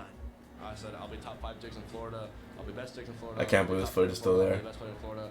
One day I'll be the best player in the East. Hey, it's I great. did all those things that I said I would do. Best player in the world. Just how did Trophy Fucking case, crazy. the power. It's The the truth power. is that Hungrybox became the best in the world not because he learned how to win, but because he learned how to lose. How to lose, yeah. Before he So, could yeah, he may become get truly upset by great. unranked Albert, The forces Zane. great ones are decided by how they react to But losing after and not every winning. defeat, you can count on HBOX to pick up the pieces Leo, get Jersey Mikes. and win. Hopefully one day Melee will learn to appreciate Hungrybox while they still can, because there will never ever be another player like him. Ironically, this was after the crab, the rare Hungrybox chant. 'Cause Oh, that's yeah. how. Oh, it was from there, yeah. That's when people realized. It was the turning point. All right, you can My guy, that documentary was super sick. Thank you for that. skip the ad. Yeah. So there you go. Shout out to Save is entitled. Help me with the research on this video. This was a documentary, guys. Just phenomenal. I'm gonna open it up right now for a bit. I'm gonna let EmpLemon do a quick Q&A right here. So I'm actually gonna use the bathroom, but you can go ahead and do it. EmpLemon, like I said, you can at Hungrybox to ask questions or use your channel points. So yeah, choose good questions to answer, ones that have poignant and significant answers. I'll let you take the lead here. All right, guys, I'm Go taking ahead. questions now. I'm at the helm of the H fam. I can't believe it. Yeah. Never thought I'd see myself in this position. But I'll try to answer questions. I'm gonna warn you guys. I'm very long-winded at times, so I'm sorry that if I don't get to all of your questions or if I overlook them. Okay, hold on. This is a lot of questions. I saw what was the time span of the video. I said this at the beginning, but I'll reiterate for people who are just joining us. So I actually the concept of this video came in my head after the crab incident, because before that, Hungrybox's story was interesting, but this was just like the inciting incident to tie it together. And as you can see, it starts off, I like both open and end the video with the crab, because it is very symbolic of generally how Hungrybox has been treated by the Melee community. And so the video started, when was Pound 2019? May or so last year? April last year. April. Yeah. Okay. So I had the idea for my videos, but it usually takes me many months before my ideas get put into production. So I started writing this video around August or September. But then I had to finish more videos for my channel and finish up my last semester of school. So it didn't really, I didn't really finish the script until around December when I picked it up again. And from that point on, it took me about 30 days to edit the entire video. And this is the most ambitious project I've ever undertaken. The script was over 10,000 words. I think in total it took me like maybe like 14, 15 hours to record all the audio, because recording is probably my least favorite part, because you have to be very meticulous in enunciating everything. And yeah, it's pretty rough, but it was worth it, because like a big goal of mine was to sort of kind of rectify how Hungrybox is viewed by people. Because as much as people would not like to admit it, especially in the Melee community, it seems, there's like a little bit of Hungrybox in all of us. Like, everyone knows that feeling of getting like disrespected and marginalized. That's pretty much a universal feeling. I think HBOX, his story symbolizes a lot of the human condition. It's very Shakespearean. Scrolling up now to look at the questions that aren't about Frying Dory. Thank you everyone for the huge wave of support. I really appreciate it. Next video is coming up soon, but it's probably going to be a while until the next Never Ever. Because these videos, they take a lot out of me. Like, I'm just exhausted after making one of these. Because I don't like rush them out or anything, but there's like a big level of focus and dedication where when I'm getting close to uploading the video and I just want to see it through to the end, it's like I wake up and go to bed just thinking about the video. I go to sleep thinking about what I'm going to do in the video next, and then I wake up and edit that together in the video. So it's just a very pervasive thing, and it's pretty taxing, especially these Never Ever videos where I try to make them on point. So I see a question here. What got me into Melee initially? Probably just YouTube videos. Obviously, probably the most viewed Melee thing ever is not the documentary. It's actually the MLG Wombo Combo clip, which I think has around like 16 million views or so, and it became a big meme back when the MLG montage parodies were a big thing. So that's sort of when I became like aware of competitive Melee. But it was like a slow process for me to actually just convince myself to start watching tournaments. Like, every now and then I watch a video on YouTube about kind of competitive Melee and sort of the storylines, and learn about sort of the five gods and their motivations, and people like Leffen, who's like this huge anti-hero. It's all very interesting. I think that's why a lot of people watch Melee. It's the narratives that come with it. And obviously, sometimes people get carried away with that, and the narrative sort of becomes front and center instead of the competitive integrity. But yeah, around I think around 2017, I was telling this story at the beginning of the stream, but for new people, I'll tell it again. Around 2017, one of my friends from school, I think he watched the documentary, and then he started getting into playing competitive Melee, and I think he plays Tekken now, or he's like trying to play it and get good at Tekken, but originally he started with Melee, and it was like probably the first time. I played Melee a couple of times, like as a kid, like at a friend's house, and I always got destroyed because I never had the game, and everyone who had the game was just always way better than me. So I just figured, like, I'm just bad at the game, I'm not gonna try. Well, this one time at my friend's house, like, me and a couple of other buddies got together and started playing Melee, and it was like the first time when I really engaged with the game and realized, like, wow, this game is so fast. It's so fast, and each interaction is just like lightning quick, and it can go in such a variety of ways where this game result can turn out. And I think that was the point around 2016 or 2017 where I started getting really sort of sympathetic, I guess is the word, for Melee players, and just having like an appreciation of the skill required to compete in that game at the highest level. I think the first tournament I tuned into was Shine 2018, the one where Zane, I think, double eliminated HBOX for the first time. And like at this point, Zane was like completely new to me because he wasn't talked about in any of the documentaries or the videos or anything. And And at that point I realized, like, wow, so this game is even more interesting than what I was led to believe on YouTube. And after that, I started tuning into pretty much every major tournament. Like, I watched the Big House and Summit, like, after Armada retired. And after that, I've kind of just been tuning into Melee. It's very engaging. The reason I was able to make this video so good and so detailed is not, like, I didn't do... Like, the research wasn't that arduous. It's just that I picked up all this stuff along the way from basically 18 months or so of watching the game and really being interested in the content. Have I ever played competitive Smash? No. Like I said, I barely play Smash. I don't think I own a Smash game other than the 3DS one. And my only chance to play is like at a friend's house, so obviously I can't really get good unless I get the game, but I know it's best to leave some things, I think, up to like Magic, because like watching high level play in Melee, it's like magic to me. It's like, how are people able to compete at this high of a caliber? It just seems incredible to me.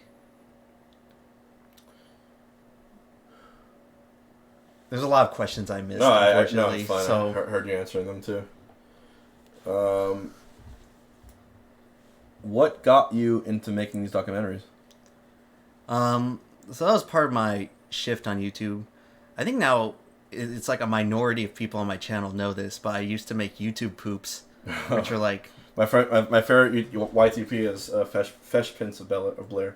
That one is really good. Fesh Prince of Blair is incredible. That one is really good. And again, guys, I'll say one more time, I really, really am appreciative of everyone. We had a new sub goal today of getting our 3,400 subs.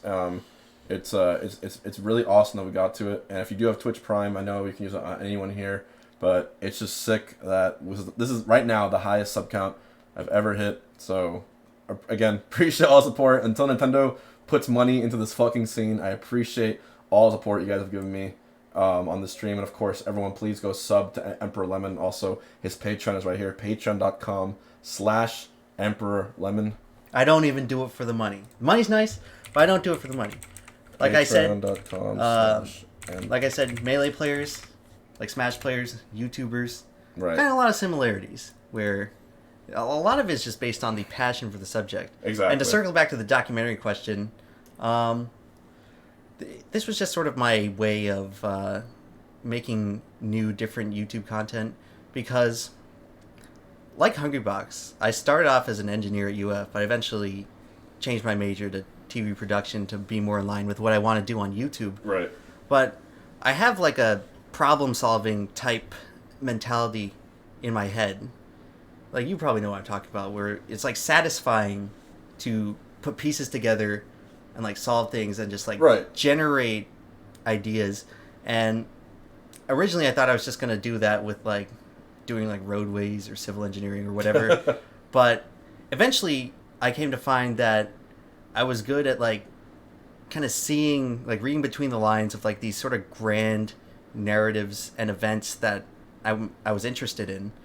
And I'm really pleased with a lot of the feedback on my channel. It seems like people really like these series. It's always hard for me because when you edit, you watch over the same clip like dozens and dozens of times, and you lose sight of what it's like to just watch it for the first time or see it like holistically all together, because at a certain point all you do is have to like focus on the tiny details as opposed to the greater thing.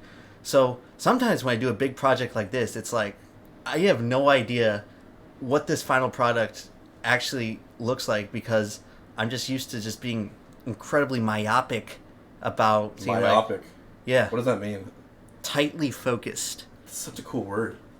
Yeah, that's myopic. That's how I feel on a lot of these videos, where I have a hard time seeing the whole thing. So when I upload it, it's like I don't know how people are going to react. Like, I don't know how good it is. Like, I have a sense, but I can only really see my success based on what other people say about it. Right.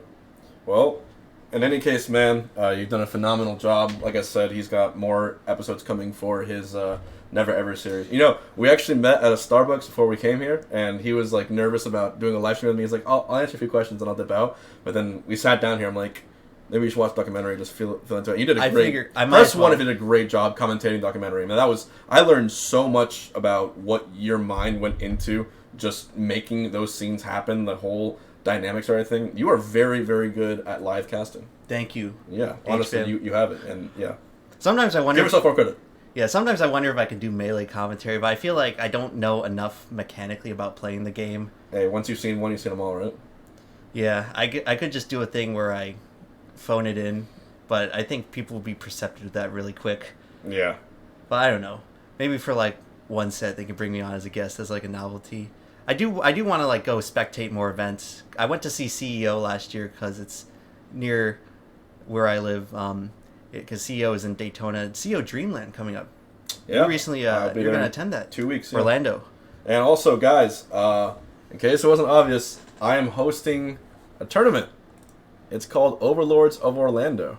Not to show myself. I'm going to show myself.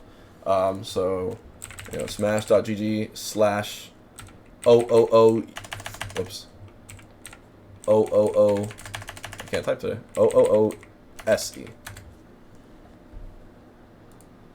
So, if you're in Orlando or anywhere near the area, please come to Overlords of Orlando. We have a lot. It's a 2-day event. A lot of things planned. Right now, it's only $10 to register for Dorothy.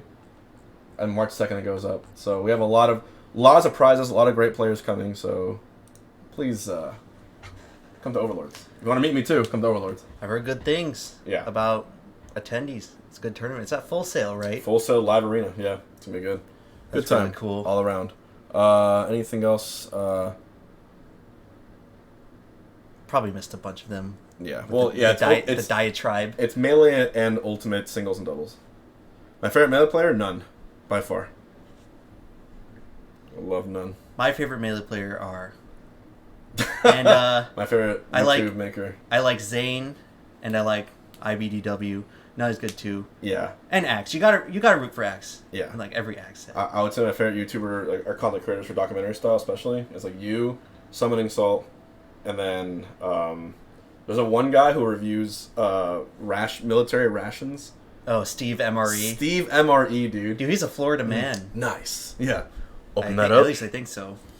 It smells horrible. Eats it. Internet historians, thank you. Summoning Salt, yeah. I love his stuff. These are my people, my peers, my YouTube peers. Yeah. Like how you have Mango and Armada. You gotta teach me how to get that, make my YouTube into decently big into huge. I gotta figure that out. It's a tough mentality switching from streaming because you're good at streaming. Yeah, but like constant. It's almost like the opposite. You have to be like good at the opposite things to make content for YouTube. But I guess from what people are telling me, I've been good on the stream. But like I said, it's hard for me to tell in the moment.